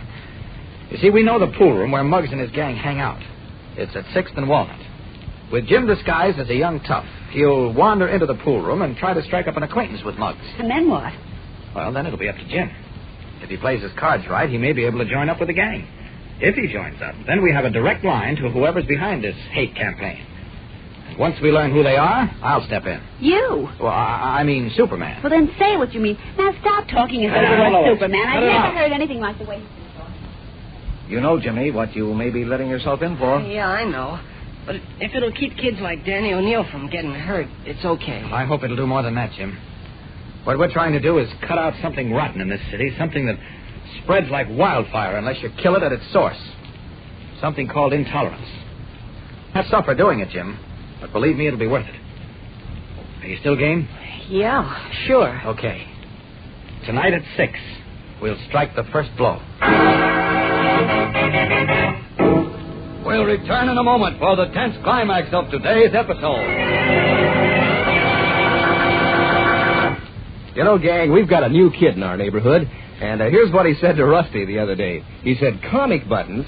Comic buttons? That's all I hear. What is this new game the kids are playing? Well, Rusty soon set him straight. He told him how all the fellows and girls are collecting a brand new second series of 18 different comic buttons from packages of Kellogg's Pep. Told him how smart-looking these buttons are, too. Each one with a picture of a famous funny paper character done up in full comic strip colors, like Maggie and Jiggs and Andy Gump and Superman, of course. Then Rusty showed him his collection. You know, he has them pinned on his jacket. And then when the new kid asked how much these comic buttons of the new second series cost, well, Rusty really went to town. You don't send in a single penny, he said, not even a box stop. And you can't buy them anywhere. They're the swell prizes we get in packages of Kellogg's Pep. And that's the only way you can get them, too, gang. So you'll want to eat lots of that super delicious whole wheat flake cereal. Inside every package, you'll find a bright-colored, snappy-looking comic button. So ask Mom to get you lots of P.E.P. Pep, the Sunshine Cereal, made by Kellogg, the greatest name in cereals.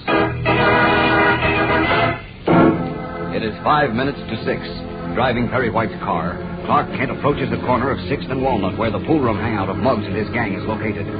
Pulling over to the curb, he stops the car and turns off the ignition.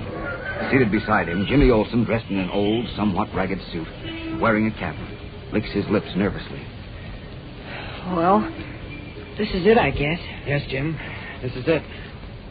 Sure that's the right pool room? Yeah, that's the one. All right, let's check everything once more, just to make sure. The most important thing is my phone number. Metropolis 4320. Right. It's 6 o'clock now. I'll expect to hear from you before 10. Either you'll call or show up at my apartment, right? Right. I've already spoken to your mother, and she knows you won't be home for a few days. Okay. What else? Well, let's see, Jim. If you get to Muggs tonight, go easy, see? Don't rush it. If you can't make contact with him, well, just find out all you can about him. Well, how about my name? Are you sure it's safe to use my right name? Oh, sure. Perfectly safe. They don't know you, and you just get mixed up using a phony name. Say, wait a minute. You haven't any identification on you, have you? Reporter's card or anything else? Oh, no. I left my wallet in the office. I've just got the $30 you gave me. Good boy. Now spread that money around. Play big shot with it, you know.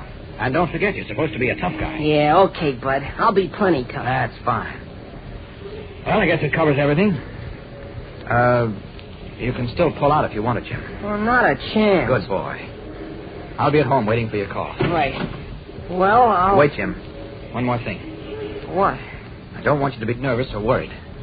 In case anything unforeseen happens, that is, in case you get into trouble, remember, we always have Superman on our side. I hope we won't need him. Well, I hope not, too, but if we do, he'll be there. So long, Jim. So long, Mr. Kent. Good luck. Thanks. Stepping out of the car, young Jimmy Olsen hitches up his trousers, tugs at the peak of his cap, and heads for the pool room on the opposite corner. No one, not even Superman with all his amazing powers, can guess what Jim is walking into. The breeders of hate and prejudice stop at nothing, not even murder. So be sure to listen tomorrow, same time, same station, when Jimmy takes his first dangerous step in the plan to force the rats out of their dark holes. Don't miss tomorrow's exciting episode entitled The Trap. And remember, for breakfast, it's Kellogg's Pep. For excitement, it's the adventures of Superman. Superman is a copyrighted feature appearing in Superman DC comic magazines and is brought to you at the same time, Monday through Friday, by Kellogg's Pep, the Sunshine Cereal.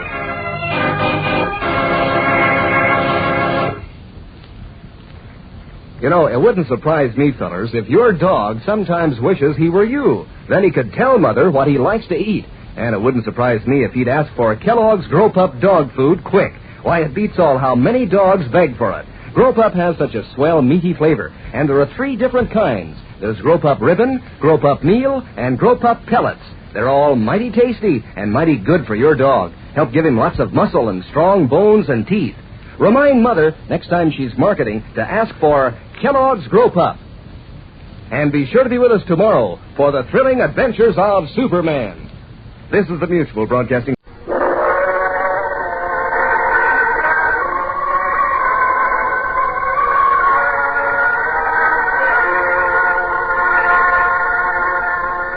You are in the inner court of a Balinese temple, pleading for peace with a high priest, while the rest of the natives, taking up their swords, are preparing for war against a handful of whites whom you represent.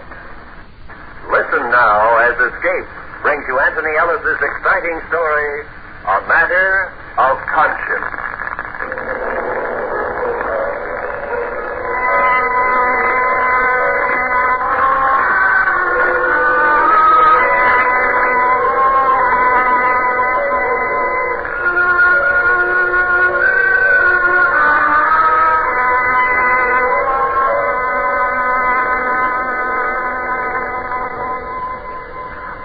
This happened when the East India Islands were still the Netherlands Indies, and the island of Bali was a part of that group. There are a lot of things they tell you about Bali in posters and brochures, of the maidens with their lace of form, the flowers, and the music and the exotic dances. All these are charms for the appetite of the civilized Westerners. But there is also the matter of the native character. I know these things because I was a government resident at the time. A number of people still remember what took place. My heavens, how they remember. But nobody talks about it anymore. When you consider that it caused a native uprising and cut off the tourist traffic for 2 months, it is a better thing to forget. My heavens. My house and my office was in Singaraja, which then was a town of some 12,000 in the north of Bali. The matter began one afternoon in November. An English treasure ship had arrived the day before. I had received a visit from an old and valued friend, skipper of the ship, Captain Logan. As a matter of fact, the captain was drinking tea with me when Mynheer Hoogstraten came in. My heavens, he was nervous. Mynheer, good afternoon, Mynheer.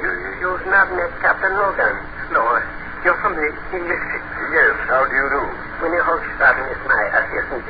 Will you have a cup of tea? Please, sit down. Mynheer, may I have a few words with you alone? Of course. I'll run along. No, perhaps it's better if you do say something will concern you as well. Oh? I've just heard that a terrible thing has happened. What? What terrible thing? The temple of Turing has been desecrated. What? A party of the English visitors, 3 of them, made their way to the inner court unseen by the guide and made a dreadful mockery of one of the sculptors there. They're from my ship? There's no doubt of it, Captain. Young men, from what I have heard. Oh, Lord, I might have known those 3 boys from Lexford College. I might have known them. What exactly did they do, Hoogstraten? You know the statue of Ganesh in the temple? Yes. They used one of the extremities as a resting place for a hack. Good Lord. It's far worse. Yeah. Even worse. More, they've run off with 2 of the young females. My heavens. Temple dancers? Yes, blast. You blast them indeed. Captain, those women might well be female priests. Have you notified the police, Hoogstraten? I only heard a moment ago. I thought it best to consult with you first. Good. Has there been any trouble yet? I don't know. I don't know. Captain, I want you to see to it that every one of your passengers is aboard ship immediately. Bad is that, right? It can be. I shall have to go to Sothern to see the head priest. So this is a nasty thing, I don't mind telling you.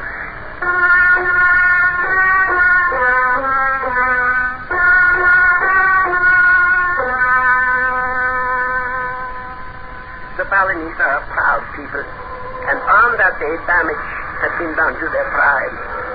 My heavens, I had no idea how much damage until I met the high priest. He received me in the inner court after temple.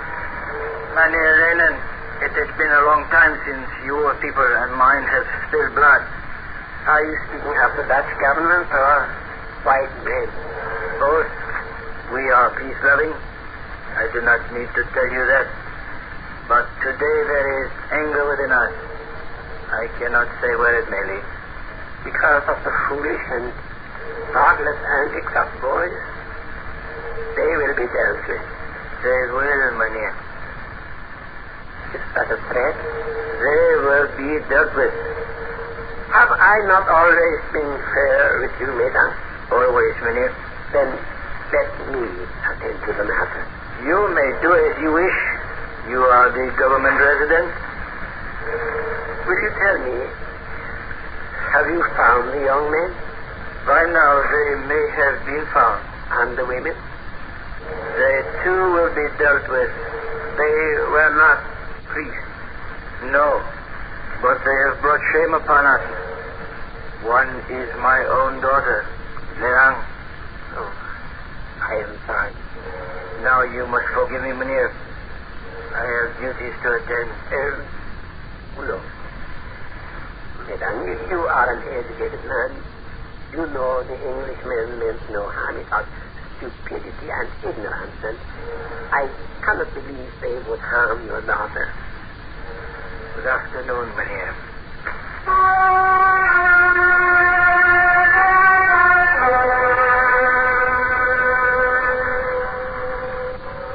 Of course, I could not exactly blame the high priest, but to allow sympathy to interfere with my duty was impossible.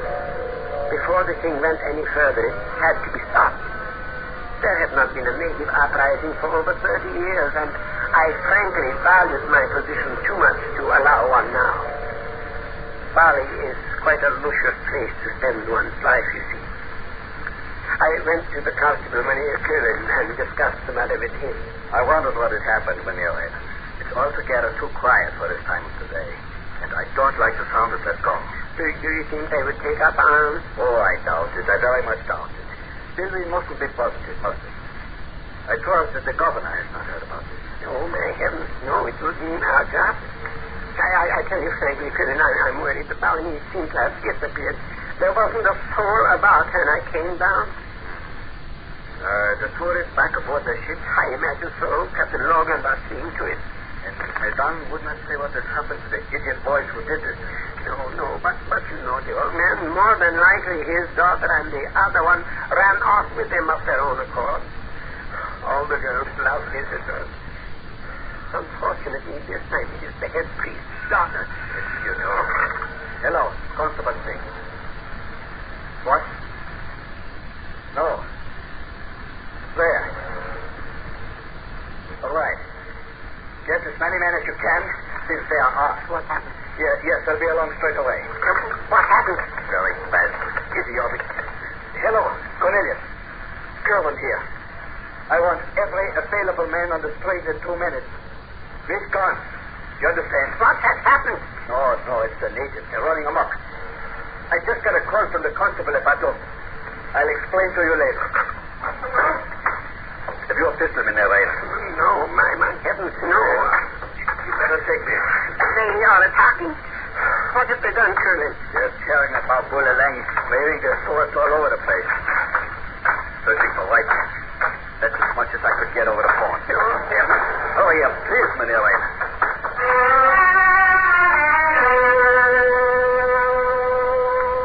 Well, it had happened. That lazy, delightful island. Those lovely, hospitable people had seemingly gone mad with anger over the antics of 3 tourist boys from an English school. I could not believe it, but there it was. Bali was in the midst of an uprising. We drove in a small lorry to Bullalang, and when we got there was not a sign of life in the town. I don't mind telling you I was frightened. Nothing like this had ever happened to me. And here I was, walking along the street with a pistol in my hand. Cornelius, have your men patrol the walls. If you have any trouble, throw your weapons. Yes, sir, yes. You are all on this. Where is everyone? I don't like this way. The town is completely empty. But they would not leave their shops open like that. They would if the temple people ordered them to. They must have run off to the hills. Any whites living here, don't you know? No. Not in the native quarters. Unless they were visiting for some reason or other. No, I really think I had better notify the governor. If this thing spreads... I heard about it in Baton. It's already spreading here. They have... What? What? You see somebody? What? Right at the road. That shop. See? No. Come on. What? I see nobody. All right. Come out. You in there. Oh, I say. English. Oh, jolly good you chaps showing up. I thought you were savages for a moment. These little devils, where did they go? We should like to know that, too. Are you from the ship, sir? Yes, I should jolly well say that I am. It's just bad form, you know. Awfully bad form. Would you mind telling us what happened? Oh, well, actually, I haven't the foggiest. One moment I was examining some rather quaint idols in the shop over there, then a herd of screaming Balinese roared down the road, dipping and brandishing perfectly huge swords. I managed to get away and hide. It's not good enough, you know. You Dutch chaps ought to do something about it. Just one moment, please. Is there anyone else with you? With me? No, not at the moment. No. I imagine the other two chaps went back to the boat. You are not by any chance one of the three young men from Lexford College. Oh, marvelous. How on earth did you... Oh, of course. The tie. What? You started all this. Do you realize that? I beg your pardon. I think of you. Who are you? I am the Dutch resident here, Raymond. And this is the chief constable. Mynheer Curling. Oh, well, how do you do? I'm Reginald Mockridge. You are under arrest, Mynheer Mockridge. Arrest? That's impossible. I'm a British subject. You and your friends went into the Temple of Selene today and behaved in a shocking error. What has become of the native girls? Listen, my dear chap, I haven't the foggiest notion. Not the Do you understand that the whole island is in a state of revolt because of your stupidity? My dear, If your two friends are found by the natives, they will most certainly be killed. Can you understand that? But actually, it was a little lie. They're coming back. They must have seen us from the hill. Come on, we've got to get back to the lorry. I say, does this sort of thing happen here all the time? I mean, actually? Not until you arrive, Mynheer. You English seem to have the knack of believing. They've got around behind us. Look, by Jove. By Jove, there must be hundreds of them. What? I mean, actually. What do you think, Curtis? I don't know. We can't stand them off here. I say, hello, some of your chaps carrying it this way. Yeah. They have surrounded the whole town. We fired over their heads, but it didn't stop them. Can't get the lorry. I'm afraid we'll have to hold out here until help comes. How many rounds of ammunition have you got, Cornelius? Only the regular issue, Mynheer. 7 of us, not counting the English. You're getting ready to attack? Yes, quick. Set hot. We'll have to make a run for it. Now.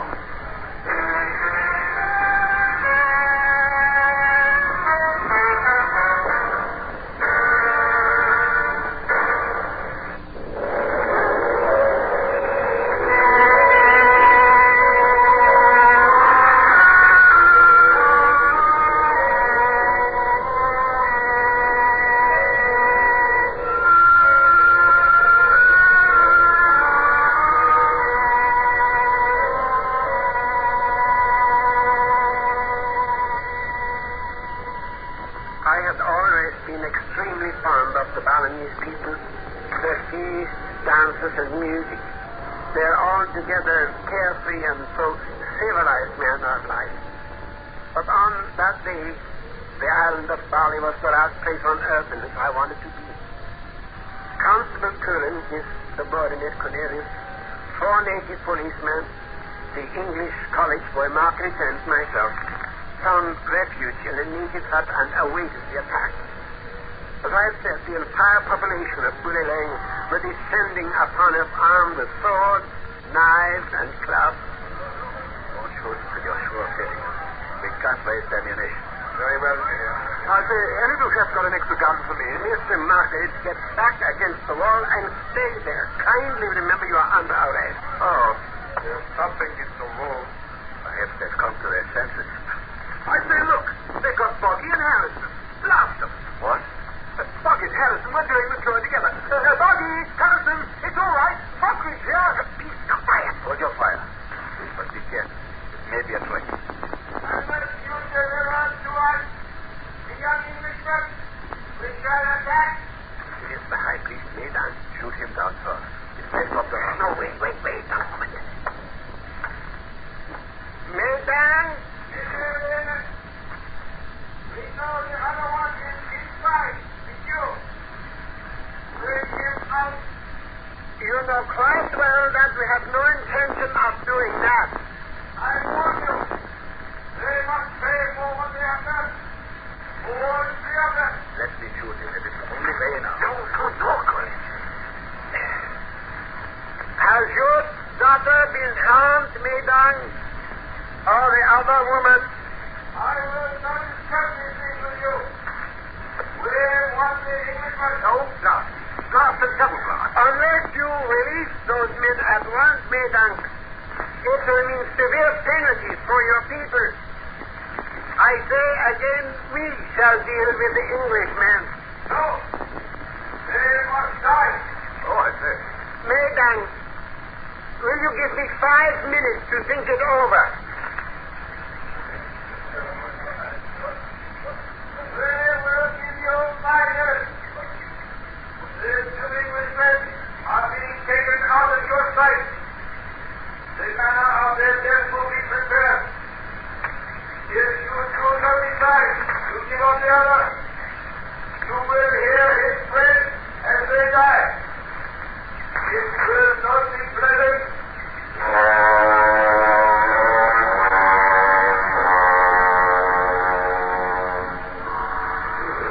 We could see from the doorway as a half dozen natives took the two young Englishmen down the road and out of sight. Madman stood across the street from us, arms folded, winking, and about him were an incredible number of men, sullen and quiet.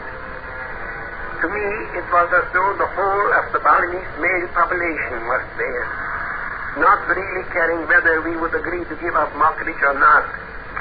They would be just as happy to kill all of us. I still say shoot Madman now. It may break them off. No.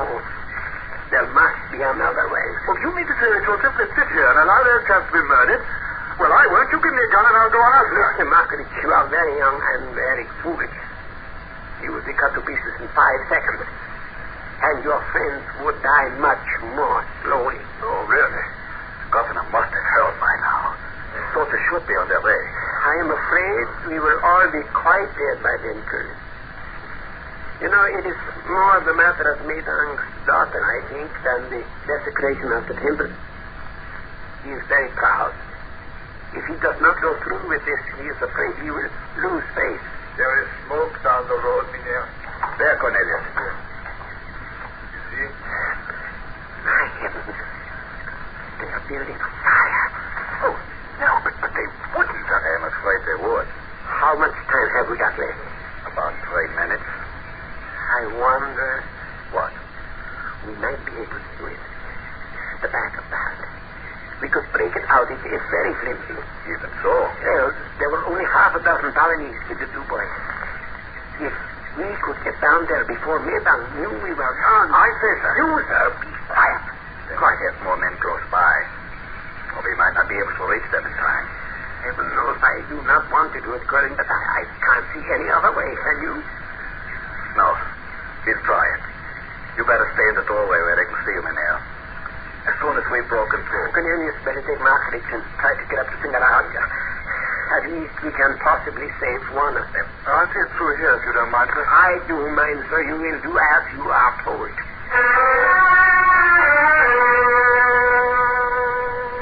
I think I even surprised myself. I mean, here was I giving orders as though I was a born military leader. It was extraordinary. And I was completely paralyzed with fear when I thought of what Madman would do to us if we failed. reasons why I did not want to die, and most certainly not by Eastern methods. It seemed an age before I heard Colonel say that we were ready to go. For Maydank's benefit, I had walked up and down in front of the doorway, keeping up a steady stream of aimless conversation. And now I hoped that my disappearance would not be noticed for the last minute or so of our day. Oh, I couldn't. Stay as close as you can to the buildings. I think you'll find it clear behind the town. Then you can make a circle around. Head for Singaraja. Mr. Markovich, but I have my gun just in case. Good luck. Thank you, sir. I'm sorry. Yes. So am I.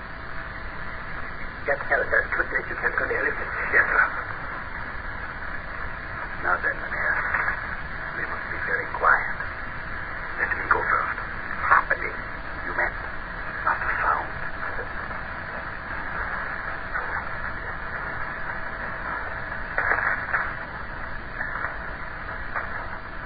I can see the Englishman. Tied him up. One in their hands, though. Can't see the guard. The next hut.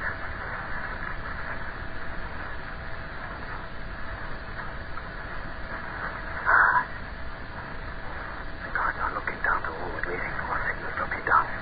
We've got to be very fast, Mynheer. That may be a little difficult for me, Colonel. But I try. What do you suggest? Start firing the moment we step out into the street. I assume the Englishman will have the sense to run.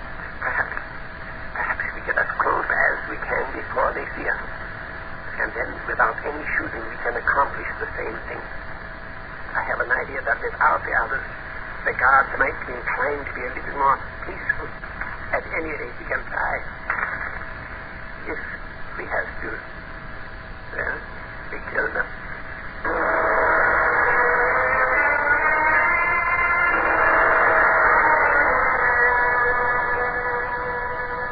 As we moved out from the alleyway behind the bus and shop, I felt as though my legs were made of lead. The guards had their backs to us. And then, of course, it had to be one of the college boys who gave us away. Harrison, look! Our cat! The valley swirled around, and it was quite comical to see their faces as they caught sight of us. They were like children caught with their hands in the jam pot. And luckily for us, they did not make a sound, simply dropped their swords and dashed off in the opposite direction to where Maydang and his warriors were waiting. I took one last look at the stage, the burning fire, and then with all the torment of cowardice and fear at my heels, I ran. We all ran for the hills behind the town and the safety of Singaraja.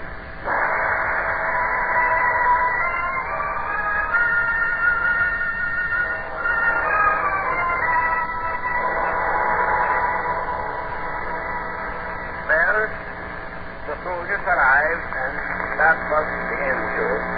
Heading to the open Balinese uprising. But there was still the question of what to do. Maydang had to be dealt with, so did the Englishmen. I talked it over with the governor and the English consul and Captain Logan, and the communications were made with England and the foreign secretary and the Dutch home government. It was quite a problem. Then finally it was Mr. Markovich who did the right thing. As he said, it was a matter of conscience. Well, it was my fault to begin with, I realize that. I mean, besides, it belongs to the temple. Well, then? My decision was really unaccompanied as a thing, the lad, you know? Yes. And since Madman feels that I sullied his daughter's splendid honor, well, I suppose it couldn't be put to rights, don't you know? I mean, it might satisfy him and say, safe, isn't that what you said? That's just what I said. Yes, well, right then, I'll marry her. You will? Yes, don't you see? My people are disgustingly well off. We can do it. And then when I get home to England, we'll get it divorced. All very hush-hush, of course, because Mother will be absolutely furious. And then I'll ship her back to dear Daddy and Madman, you see? And she'll have so much money from the divorce settlement that she can own half of Bali. It might do. Well, after all, it's the very least I can do. After all, you did save my life, and I'm most terribly grateful. It might do. And then this puts the other chaps in the clear, you see, and then we can No, go home. I will talk to Madman.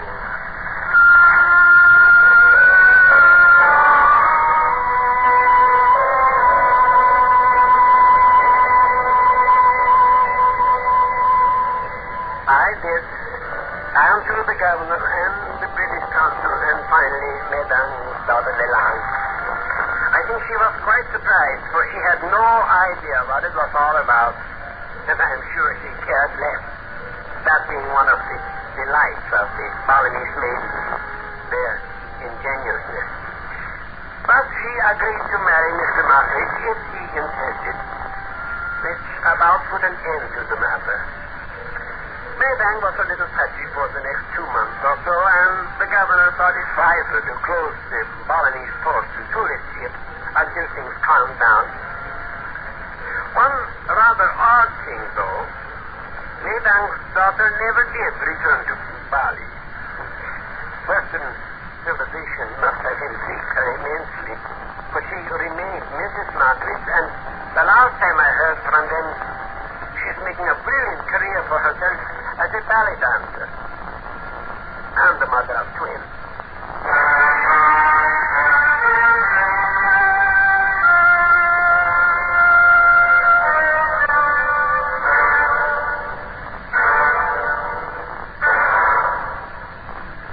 Under the direction of Norman MacDonald, Escape has brought you A Matter of Conscience by Anthony Ellis, starring Parley Bear.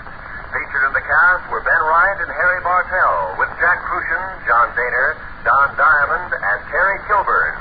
Editorial supervision is by John Meston, and the special music for Escape is composed and conducted by Lee Stevens. Next week.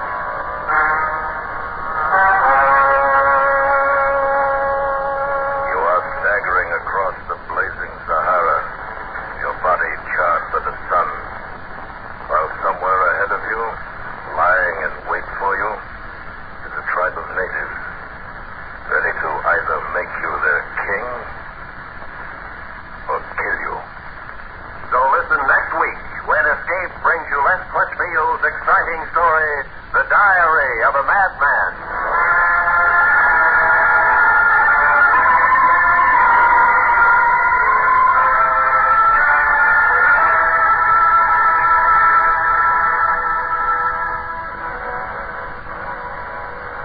Tired of the everyday grind? Ever dream of a life of romantic adventure? Want to get away from it all? We offer you Escape.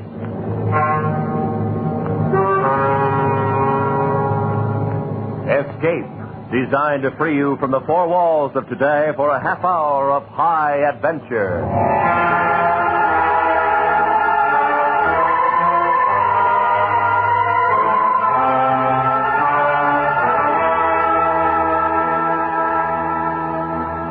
You are staggering across the blazing Sahara, your body charred by the sun, while somewhere ahead of you, lying in wait for you, is a tribe of natives ready to either make you their king or kill you. Listen now as Escape brings you Les Crutchfield's exciting story, Diary of a Madman.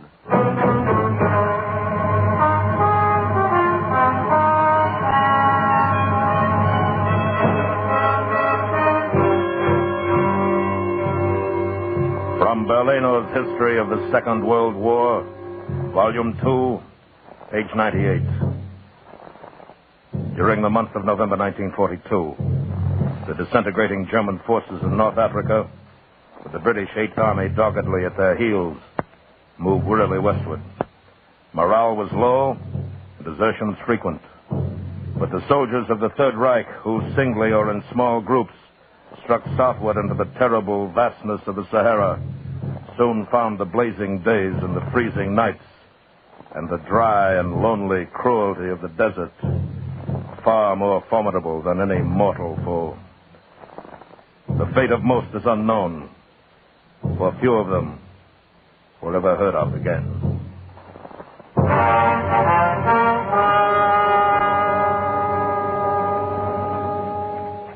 Africa, November 24th, 1942. Today, I begin my diary. The diary of Unteroffizier Hans Brock, German 15th Armored Division. Entry number 1. 9 p.m. A light wind is throwing a haze of dust and fine sand over the bivouac area. And visibility is poor. A perfect night for it. They are waiting for me now, out at the last outpost on our southern flank. I picked them myself. 10 men who fear neither God nor devil. Desperate men who stand ready to gamble with death for a chance at an empire.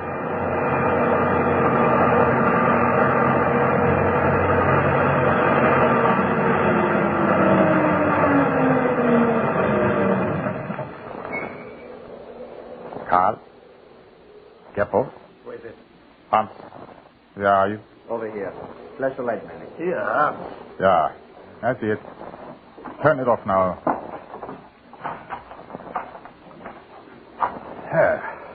Are we all here? Yeah. No one missing? We are all here, Hans. Well, then let us not waste time. There's a lot to be done before morning. Oh. All right, you men. All of you know the general plan, and all of you have agreed to it. What remains now are the details and the final decision. But the details first, Hans. What equipment? Supplies? Arms? Our transportation you saw in the flashlight, a D7 half-track with sand tires, overhauled this morning in excellent condition. Good choice. It's light and fast. I have 450 liters of gasoline, 200 liters of water. More than sufficient. We'll reach Tel Amil Oasis in less than 3 days. With luck. No, it's a matter of planning, Carl, not luck. As for food, there's plenty.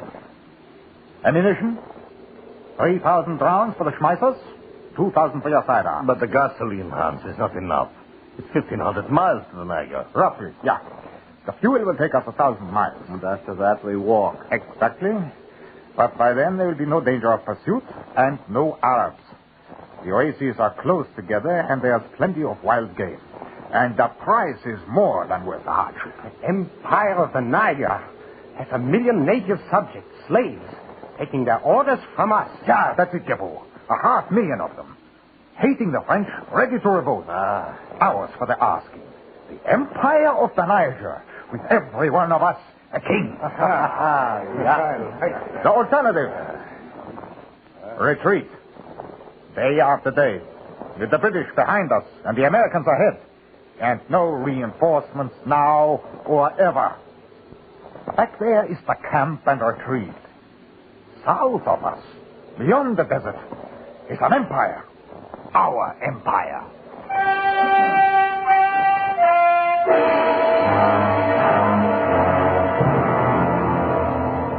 4 p.m., November 25th. The heat is terrific. We are lying in the hollow between 2 sand dunes, with a camouflage net covering the truck. Until we are farther south, we dare travel only at night. 4 German scout planes have passed over during the day. The Luftwaffe has orders to strafe any deserters sighted. But fortunately, the breeze continues, and our tracks are covered by drifting sand. Morale of the men is good. Prospects, excellent. Just now, they are making ready for the night's run. All loaded, Hans. Ready when you are. Right with you, Carl. Think we'll reach the Tel Amil Oasis before morning? Yeah, unless we run into too much drifting sand. Planes! There's 2 of them! They're up the ground! Shut up! Quick! That sounds like seeing us down. Get down!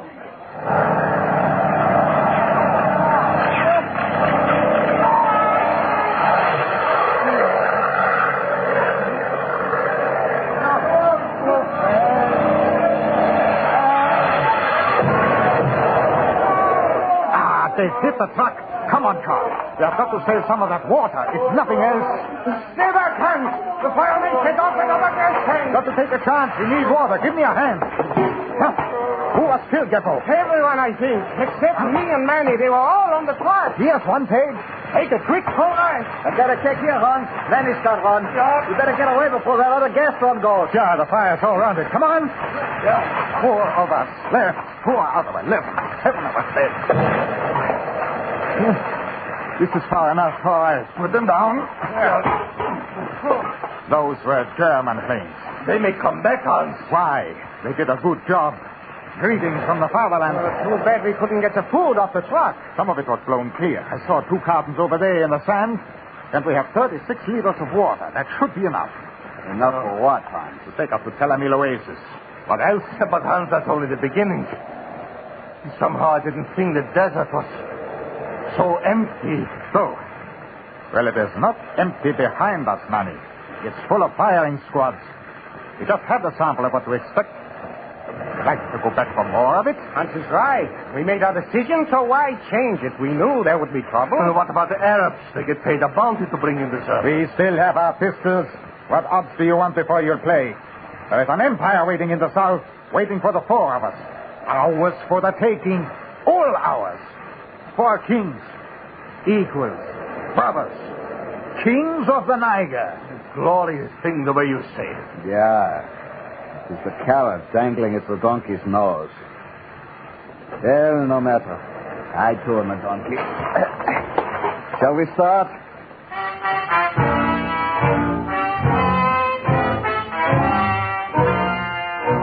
7 a.m., November 30th. Made camp. No danger now from planes, but it's too hot to travel during the day. Also, more danger from roving bands of Arabs in daylight. Morale is bad. Carl is the worst. Always cynical, tongue-in-cheek. I should not have picked him. The other 2 can be led. Ought to reach Tel Amil Oasis in 3 more days. We have to reach it.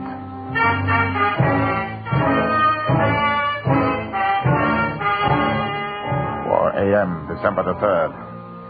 Rest halt. Expect to find Oasis by dawn or soon after. Gippo acting strangely. His nerve is gone. Carl does not change and may prove the strongest of the 3 in the long run. Though he doesn't believe in anything, he doesn't fear anything. Neither do I.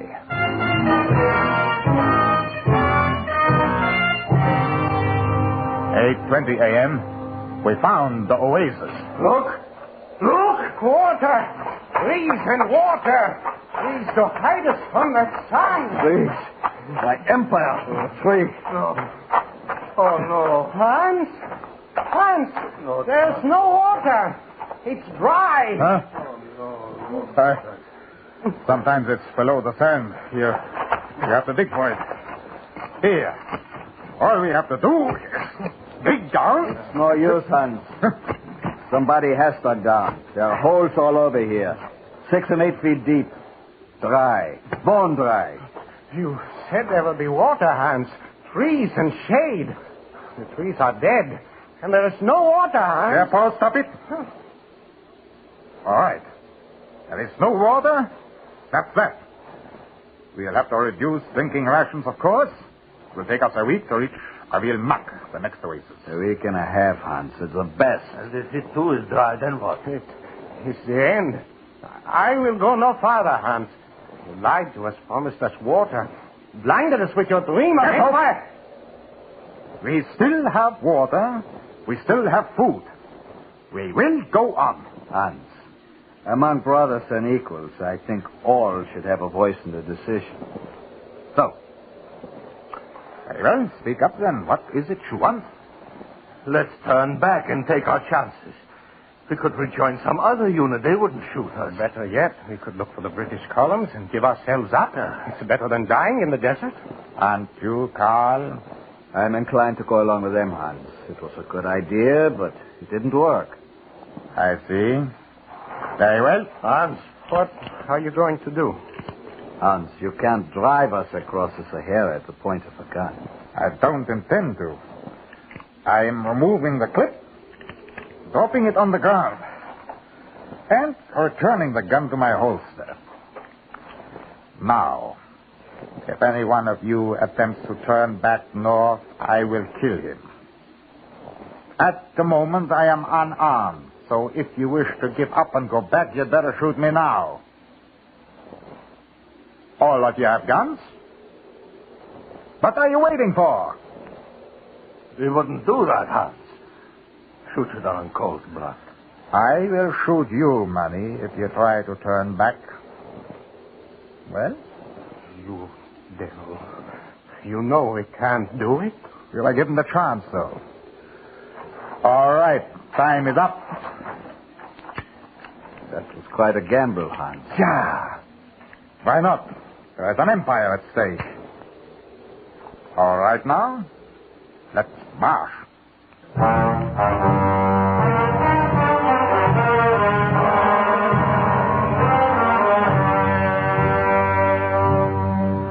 (9:15 p.m., December 8th. 5 days south of Delamille, at about the same distance from Habernac, in spite of forced marches in the heat of day. Beppo increasingly worse. I watch him constantly. Manny weakening physically but seems mentally sound. Carl? Who knows? I myself am gaining strength. The dream of empire. How can food and drink even compare with it? Why do the others not see it? They're fools. Fools and cowards. We rest here an hour and then go on. Hans? What is it, Geppo? I've got to have water, Hans. My throat is killing me and my head screams inside. We all feel that way. You had your ration when we stopped. But I'm dying. I begin to hear voices speaking to me from the sand, whispers in the wind, strange sounds all around. Let him have an extra ration, Hans. We don't have to cut it that short. No. We'll stay on the ration we set and make the best of it until we get to Habernac. No, I can't, I tell you. Don't move anyone. I'll shoot anyone who moves. Geppo, put away that pistol. No. I'm going to drink. For the last time, Geppo. Beautiful, clear water. Hans, you killed him. You fool. You just sit there and let that water run out on the sand. There. Kill Geppo. Kings, equals, brothers. Except for Brother Geppo. 3 kings now, huh, Hans? You saw what he did. He defied all of us. I have mutinied. How can a king mutiny, Hans? In emergencies such as that, someone has to act and act quickly. It was his own fault. I don't feel any better about it than you do. You'll look at it differently when we get to Habernac and find water. Everything will be all right then. You wait and see.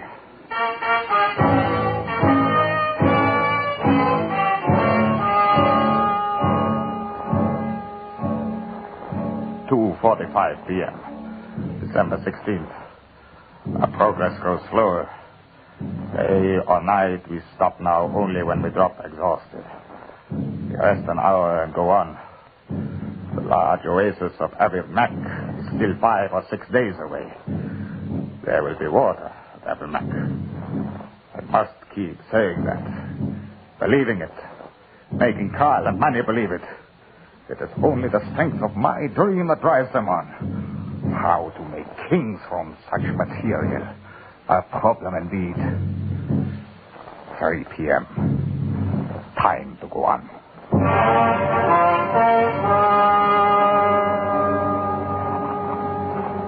Are you ready, Carl? Any time. Manny?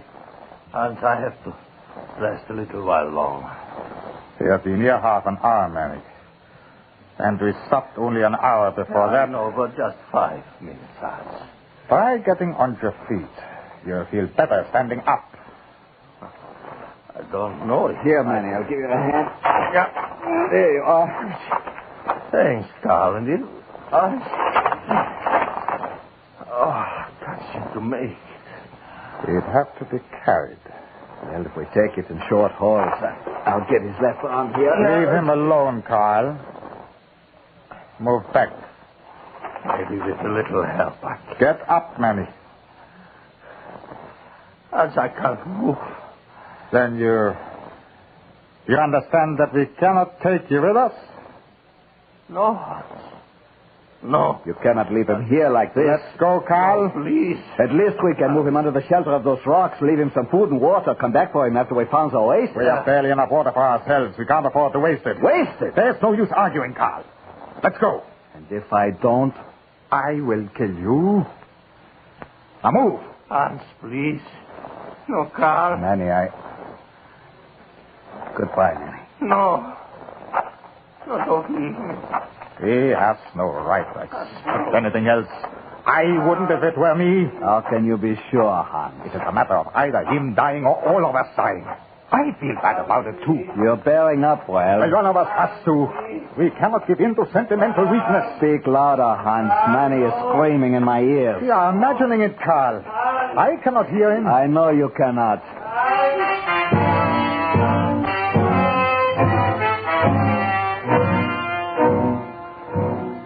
p.m.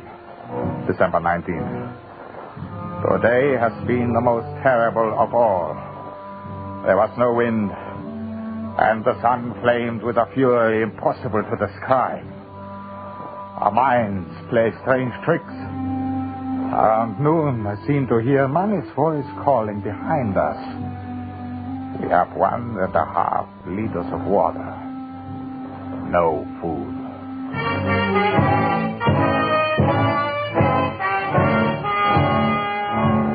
11 a.m., December 20th. A half hour ago, we sighted a flock of birds, but Carl says it means nothing that they can fly for 1,000 miles without water. I know the oasis is near. I keep hearing Manny's voice.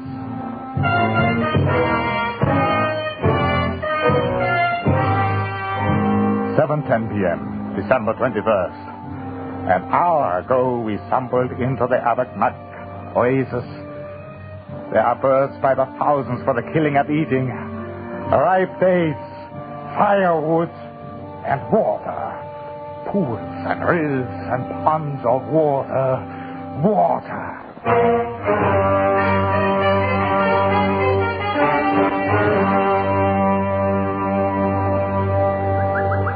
I must have eaten a dozen of them. What kind of birds are they, Carl? I do not know. Partridge, desert quail of some kind. What difference does it make? None, I suppose. I only wondered. Yeah, it's quiet moonlight. Yeah. And water. All the water anyone could want. Yeah. Enough even for Manny and Geppo. You keep hearing Manny's voice, don't you, Hans? Of course not. What makes you think that? Because I keep hearing it, and I have less reason than you. Carl, you have to realize that a leader is forced to do things against his nature, things he doesn't want to do. I'm going to be... Hans?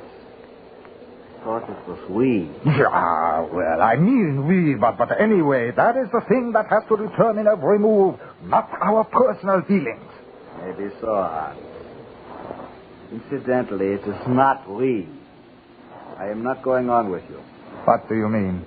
Just that. I am staying here at the oasis, Hans. Bob, you calm. What will you do here? Eat and drink, sleep and think. But there is an empire waiting for us. You are completely insane. No, Hans. You are. I. As mad as any man could be. Don't say that, Carl. There is no empire waiting for you. There is.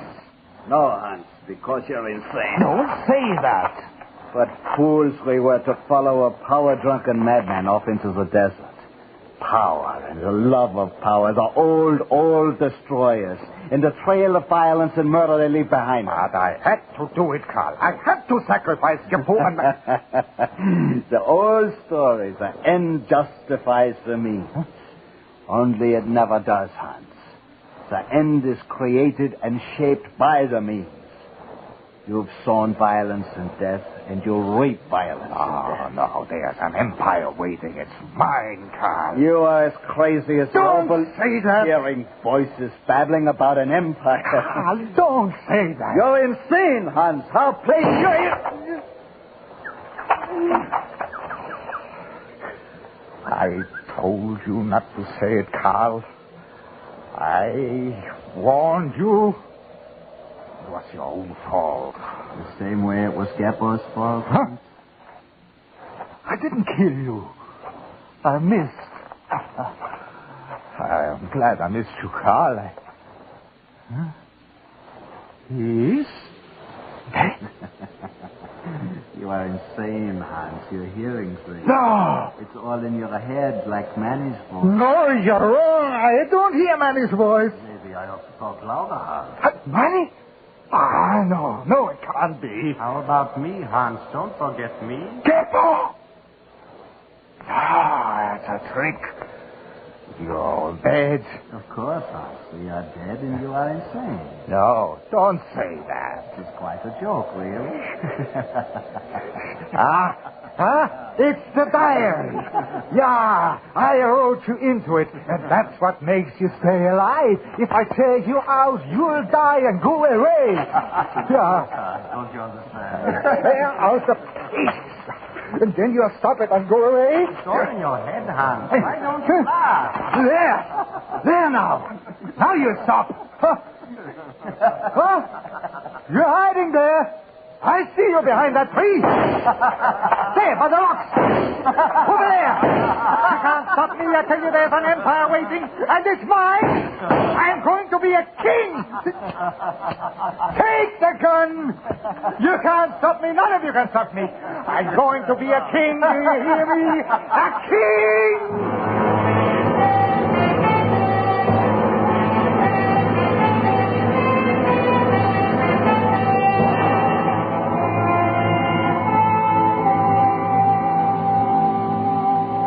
I've seen some strange things come out of the desert, Colonel Bouger, but never one so strange as this. Huh? Here, let me have the glasses. A man, I think. One can hardly be sure. Yes, it is a man, dressed in rags, burned black by the sun, stumbling and staggering. Now, what could bring such a one to the Niger? And from where, sir?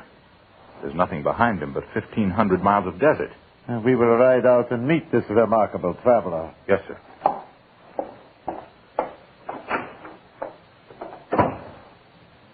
Africa.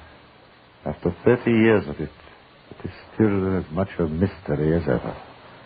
Well, we shall see.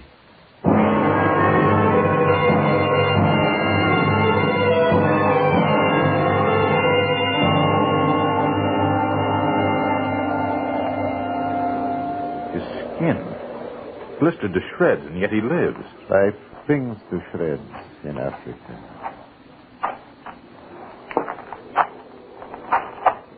Bonjour, monsieur. His eyes. He appears not to see us. Are you ill, my friend?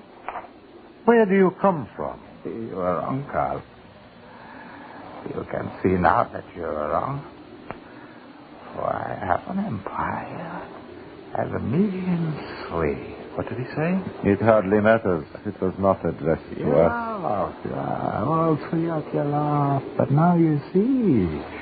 They bow to my will, serve my slightest wish. Who are you, monsieur? What is your name? Can you hear me? Thousands of miles, Carl. The empire of the night. What are we to do with him, sir? And I am the king as I told you I would be. Huh? A king with a million slaves. What do you say now, Carl? Huh? Take him to the fort. Protective confinement. Make the usual report. You laugh. All of you laugh. You called me insane. But how shall I refer to him in the report? But I showed you, all of you. Who is he? I won. I am a king. You heard him. He's a king. The king of the empire of the Niger. Eh bien, take the king away.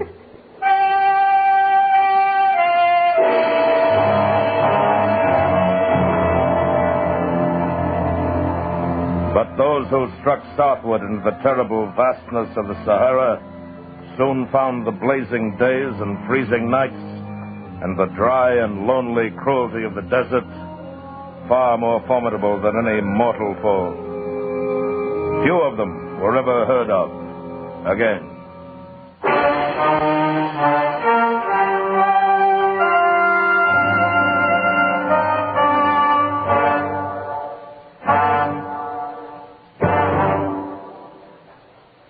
the direction of Norman MacDonald, Escape has brought you Diary of a Madman by Les Crutchfield, starring Ben Wright. Featured in the cast were Harry Bartell, Lawrence Dobkin, Paul Richards, Edgar Barrier, and Barney Phillips. Editorial supervision is by John Meston, and the special music for Escape is composed and conducted by Leith Stevens. Next week.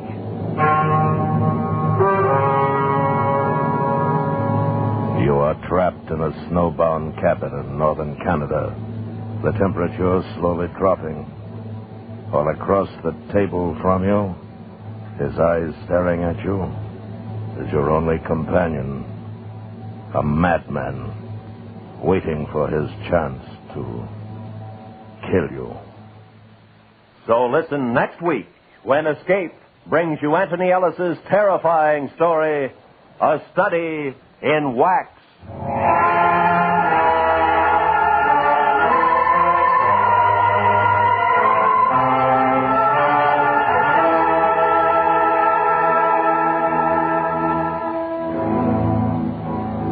It's 30 minutes of fun, laughter, and entertainment when the Bob Hawk Show is heard tomorrow night.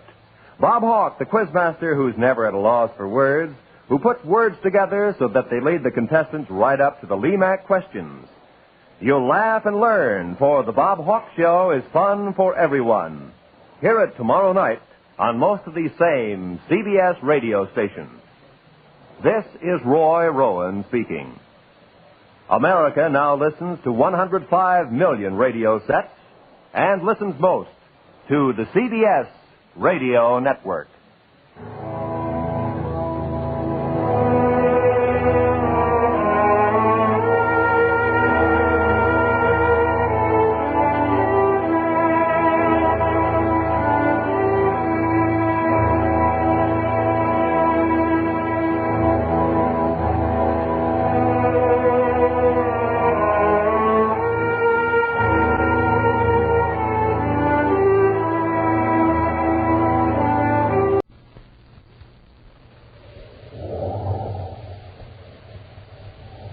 Wheat Chex, Rice Chex, and Good Hot Roastin' present Space Patrol! High adventure in the wild, vast reaches of space. Missions of daring in the name of interplanetary justice. Travel into the future with Buzz Corey, Commander-in-Chief of the Space Patrol! In today's transcribed adventure, Buzz and Happy are in their spacesuits, examining the wreckage of a long-lost spaceship that crashed under strange circumstances. From the looks of the wreckage, the ship didn't hit head-on. Came in at an angle right over those pinnacles of rock. How old would you say the ship was, sir? Judging by the fragments and what's left of the instruments, I'd say it was at least 100 years old. 100 years? Smoking rockets, what a story this old ship could tell. Hey, Commander, somebody or something shooting at us. The spaceship coming in low. This time they won't miss. Come on, get out of here before they fire again. Yeah, but Commander, why would they fire on us? If we don't get under that extra rock, we'll never find out. We'll return in just a moment with today's Space Patrol adventure, The Treasure of Planetoid 60. Say, gang, did you ever try a cereal that tasted so good you felt like bouncing right up to the ceiling like a spring? Well, if you haven't, try Rice Chex and Wheat Chex. So good you just can't seem to get them out of the package fast enough. And when you see that bowl full of bite-sized biscuits looking up at you, why, man, oh, man, you can hardly wait until you pour on the milk and sprinkle on the sugar. And, wow, when you dive into Chex... Well, sir, that was you bouncing right up to the ceiling because you like your Chex so much. So try 'em, Space Patrollers. Rice Chex. Delicious, nutritious, bite-sized, shredded rice biscuits. Hollow inside so they can fill up with milk. And Wheat Chex, a bite-sized treat made of energy-rich whole wheat. The super cereals that help to supercharge you. Rice Chex, Wheat Chex.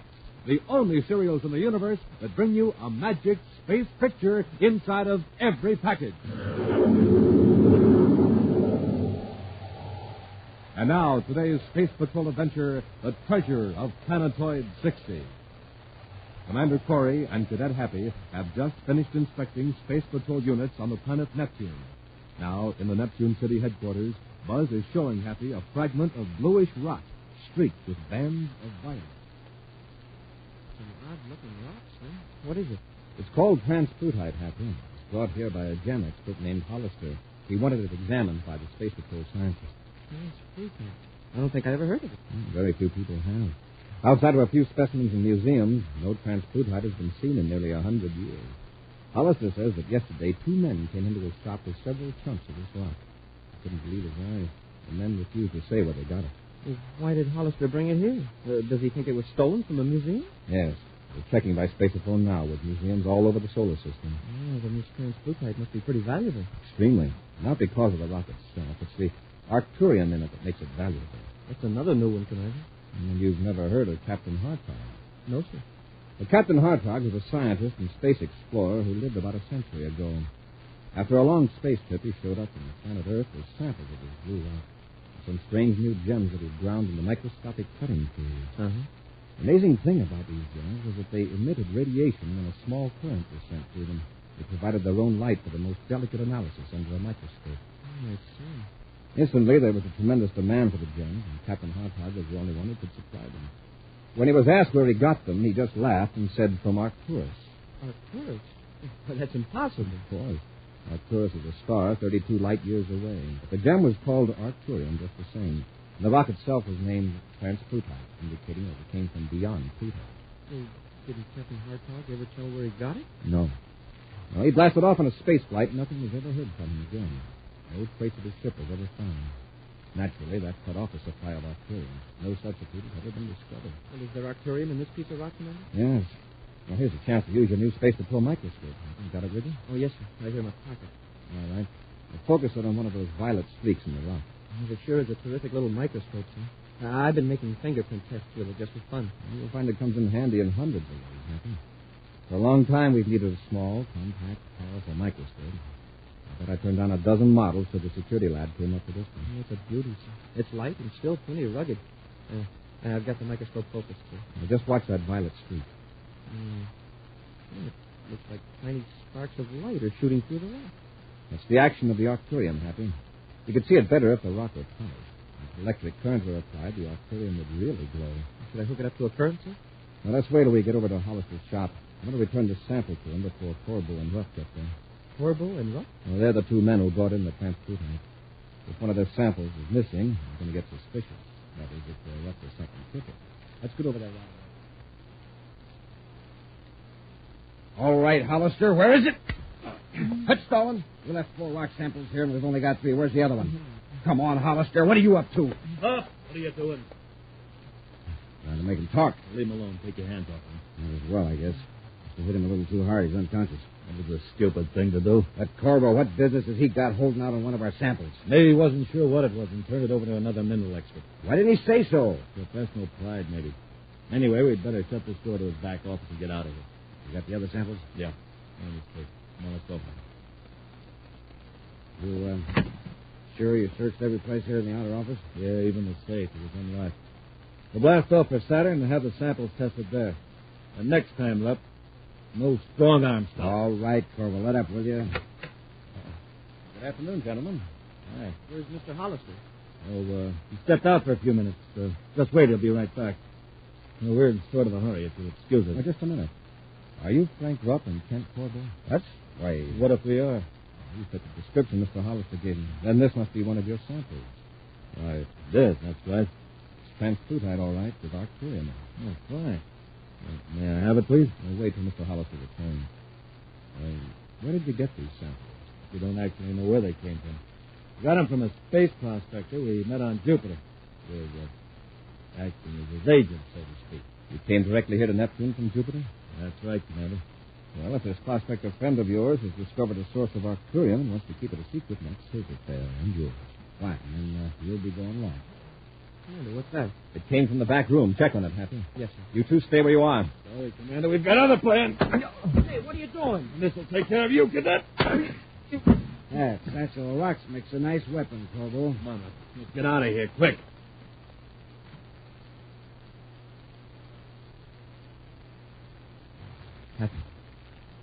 Happy, are you all right? You get away? You've only been out a couple of minutes. I'll call the spaceport and have a guard put on their ship. Check the back room, Happy. They've probably done something to Hollister. Yes, sir. You take care of him, then we'll head for the spaceport.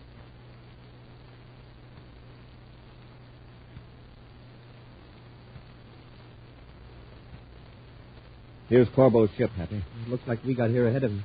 They may have seen the guards and got scared off. We'll get them. First, we'll examine the ship. Up the ladder. Yes, sir. Leave the hatch open after we get in the airlock. Right, Commander. Now, wait, Hap. Look at this white dust on the floor of the airlock. I wonder where they picked that up. Certainly not of any regular spacecraft. We'll gather up a sample of it later and examine it under the microscope. Now, let's go to their spacesuit locker. Open the inner hatch. Oh, they sure tracked in a lot of this stuff. Mm-hmm. Well, the marks on the floor, they were wearing spacesuits. That's why I want to check the locker. Spacesuits? That means they've recently been on one of the moons. And this white stuff is probably powdered pumice. That alone isn't much of a clue. There's a lot of moons, partly covered with pumice. Now, here's the locker. Now, let's examine the boots on these spacesuits. Hey, they must have been wading in pumice halfway up to their knees. Get the microscope out, Happy. Let's scrape off a sample. Yes, sir. Mere magnification may not tell us too much, but it might tell us if it's worthwhile making a more thorough test at the Neptune City lab. The microscope's all ready, sir. All right, I'll smear a little of this powder on the slide. Slip it into this stage. Huh? I'll take a look through the lens. Oh, it's in focus now, Commander. There's some dark flakes of something mixed with the powder. You want to see? Mm-hmm. We'll take a spectrographic analysis at the lab to tell us exactly what those flakes are. Well, then we'll have a line on where Rupp and Corbo have been. We'll also disconnect their vector computer and take it with us. The vector computer? Yes, if they didn't clear the settings after they landed, it may show us exactly where they were before landing on Neptune. Let's take these places.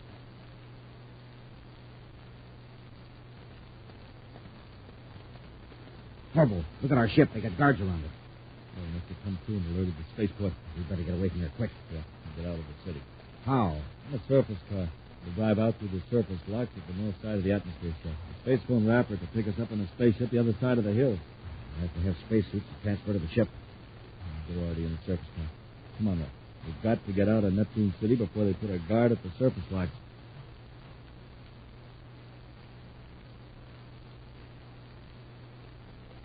I just checked with the infirmary, sir. Mr. Hollister's okay, and he's on his way back to his shop. Good. Reports have come in from the museum's Happy. No transplutite exhibits on this scene. I don't get it, sir. If Rupp and Corbo didn't steal the transplutite, why would they beat up Hollister and attack us? What have they got to be afraid of? I think I've got part of the answer, Happy. Rupp and Corbo apparently have stumbled onto something more than Arcturian-bearing rock. I think they've found out what happened to Captain Hartline. Oh. The lab has carefully analyzed those spacesuits we took from the ship. Remember those dark flakes in the powdered pumice? Yes, sir. They're bits of enamel, apparently scraped off of metal when Rupp and Corbo walked over it in their suits. Enamel that was once used to coat the interior of spaceships. But how does that connect up with Captain Hartog, sir? Because enamel of this type hasn't been used in 90 years. Of course, Rupp and Corbo might have been sampling around the reactor and other old help, but they also show up in transplutite. There's only one conclusion. Then Hartog's ship was wrecked here inside the solar system.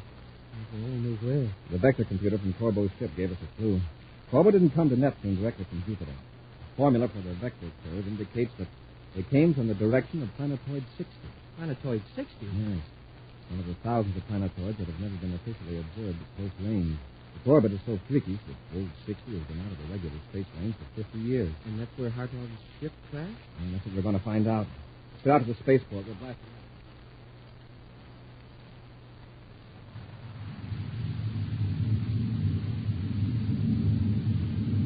Set our velocity, Happy. Even at this distance, it won't take us long to completely circle the planetoid. Yes, sir. Sure is small. Not more than 10 miles in diameter. I think I see something in the view scope, sir. Sort of a dark area on the white surface. You're right. Increase the sensitivity. More. Hold it. It's a wrecked ship, Commander. What a crash that must have been. Chunks of the hull are scattered all over. We'll put on our spacesuits and set the ship down. I want to get a close look at that wreckage.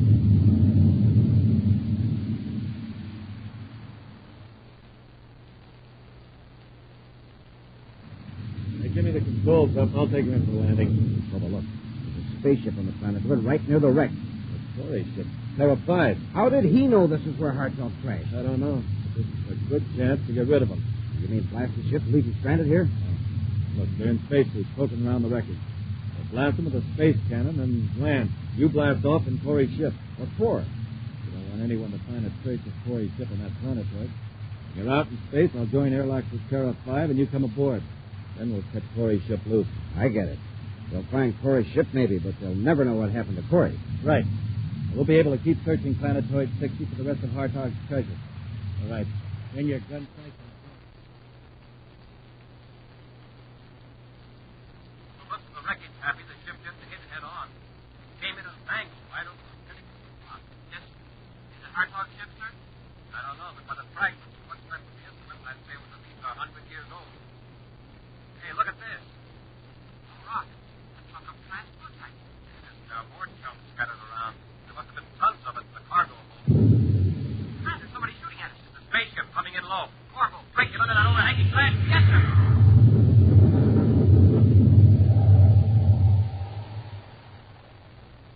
We'll return to Space Patrol in just a moment. Say, Space Patrollers, how would you like to go along with me into a hidden world?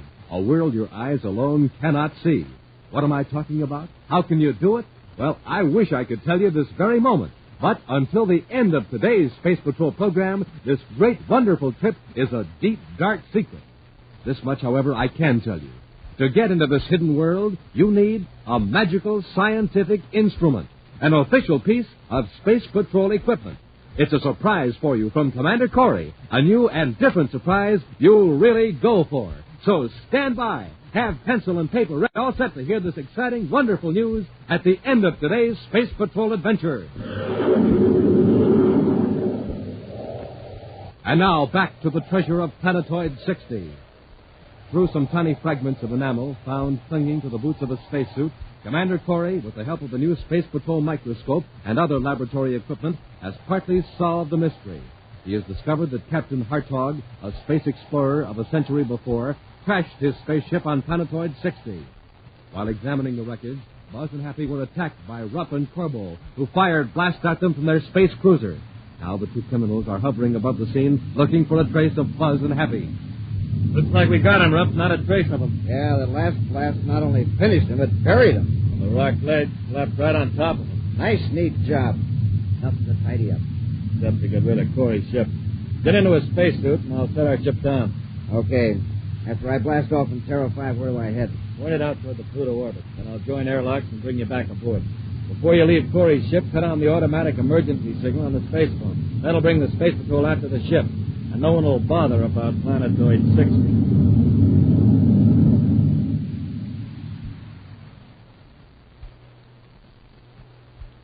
Happy, can you hear me? Yes, sir. Very faintly. Are you all right? I think so, sir, but I can't move. I'm buried under a pile of rock. So am I, but I think I can work loose. There. My head and shoulders are out now. Like these helmets and suits are built to take a lot of punishment. I'll be free in a few seconds, Happy. Once you're able to move, these rocks aren't heavy. There isn't much gravity on this little planetoid. There. Now, Happy, I see the top of your helmet. They sure came close with that space cannon. Now, I was sure that last blast was our finish. Evidently, Rupp and Corbo thought it was, too. Here, I'll roll these rocks straight around your helmet so I can grab you under the shoulders. There. Now, here we go. Thanks, Matt. Better turn up the power on your suit transmitter, Happy. I can barely hear you. All right. Is that any better? A little. It's all the way up. And you're pretty faint yourself. That ball of rock must have damaged our transmitters. Hey, Commander, our ship is gone. Rupp and Corbo are smarter than I thought. What do you mean, sir? It won't take the Space Patrol long to find the ship. It won't be anything to make anyone look for us here at Planetoid 60. And with our transmitters damaged? Commander, we're stranded. Yes, until Rupp and Corbo come back. If they do. They probably will. If they didn't intend to, there wouldn't have been any point in taking our ship instead of blasting it right here. Well, suppose they do come back. They'll finish us off if they see us. We'll take care of that when the time comes. Commander, look. One of the shots that Corbo and Rupp fired at us hit the wreckage. Turned it up worse than it was. Oh. What's this? What's what, sir? It's transparent plastic.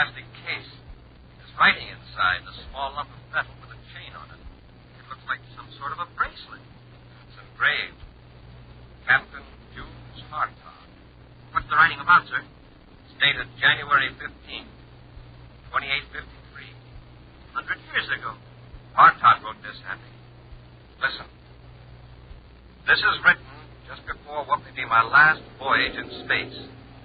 When we found we were unable to move our ship, and that a crash was inevitable, we bailed out in our spacesuits. We drifted here 4 hours later. Now, the three of us, Mowbray, Clayton, and myself, are about to blast off on an emergency space raft. Our hope of rescue is slight, but it is better to be out in space, headed for the unknown, than to wait on this planetoid for the inevitable end. We leave behind a treasure. With luck, we shall return to claim it ourselves. You who read this perhaps are here by chance. Forgive us, then, if we selfishly decline to make it easy for you to obtain what we have discovered. By years of sacrifice and the risk of our lives. And it's signed Captain Jules Hartog. 3 men in a tiny space raft. No wonder they were never found. And all this happened 100 years ago, but I feel like it just happened. I can understand why they took the space raft rather than stay here. We're in the same fix, and we haven't got a space raft. At least Captain Hartog left us with something to do to pass the time. What's that, sir? Look for the treasure. I wonder how long it would take us to search this whole planetoid. Several days, probably. You know, Happy, I've been wondering why Captain Hartog left this lump of metal here with this letter. Well, what kind of metal is it, sir? It looks like platinum. Happy, do you have your Space Patrol microscope where you can get at it? Yes, sir. It's in the belt pouch of my spacesuit. Well, let me have it. I want to take a look at these scratches. Yes, sir. Here it is. Thanks. You know, from the shape of this platinum lump, it just might be a model of this planetoid. Oh? Now, if I can get scratch marks into focus. There. I was right, Happy. Captain Hartog left us a map of Planetoid 60. What? There are letters here, letters so small they can't be seen without the microscope. Planetoid 60. There's a cross marked at the face of this tiny lump. Under it is the word cave. Cave? That must be where the treasure is. We can pick out the spot where we are now. We ought to be able to locate the cave. See, over there to our left is a sort of knife-edged ridge of rock. To the right, 3 small pinnacles, a sort of triangle. Now, if there's something like that on the metal lump. You find it, sir? Yeah. Now, here it is. The cave is about a third of the way around the other side of the planetoid. Let's get going, then.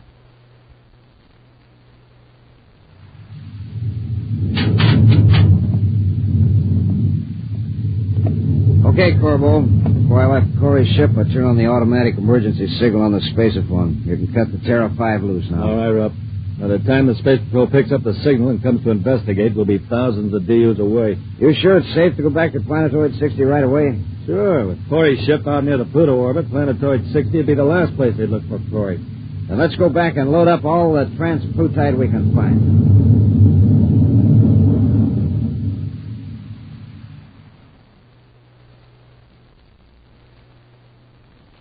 Must be getting close to the cave, sir. We're on the rim of that saucer-shaped depression that shows in the metal lump. If I've read the map right, the cave should be right behind that rock. Matter. It's Hartog's cave. Yes. Dug back into the bluff. Flash your atomic light in there, Happy. Yes, sir. Hey, look at that. It's full of boxes. Back clear up to the top of the cave. See if we can make out the labels. Transplutite. Transplutite. Yeah, most of these on the left side seem to be transplutite, sir. Millions of credits for it. Wow. Catch the light up there on the wall of the cave, Happy. It's an astrogation chart. Yes, the solar system. With one orbit marked in red. There must be a comet orbit, sir. Loops clear outside of Pluto, then comes in fairly close to the sun. Once every 100 years. Happy, that isn't a comet orbit. It's a planetoid. Look what the chart says. Hartog Planetoid. He did after himself.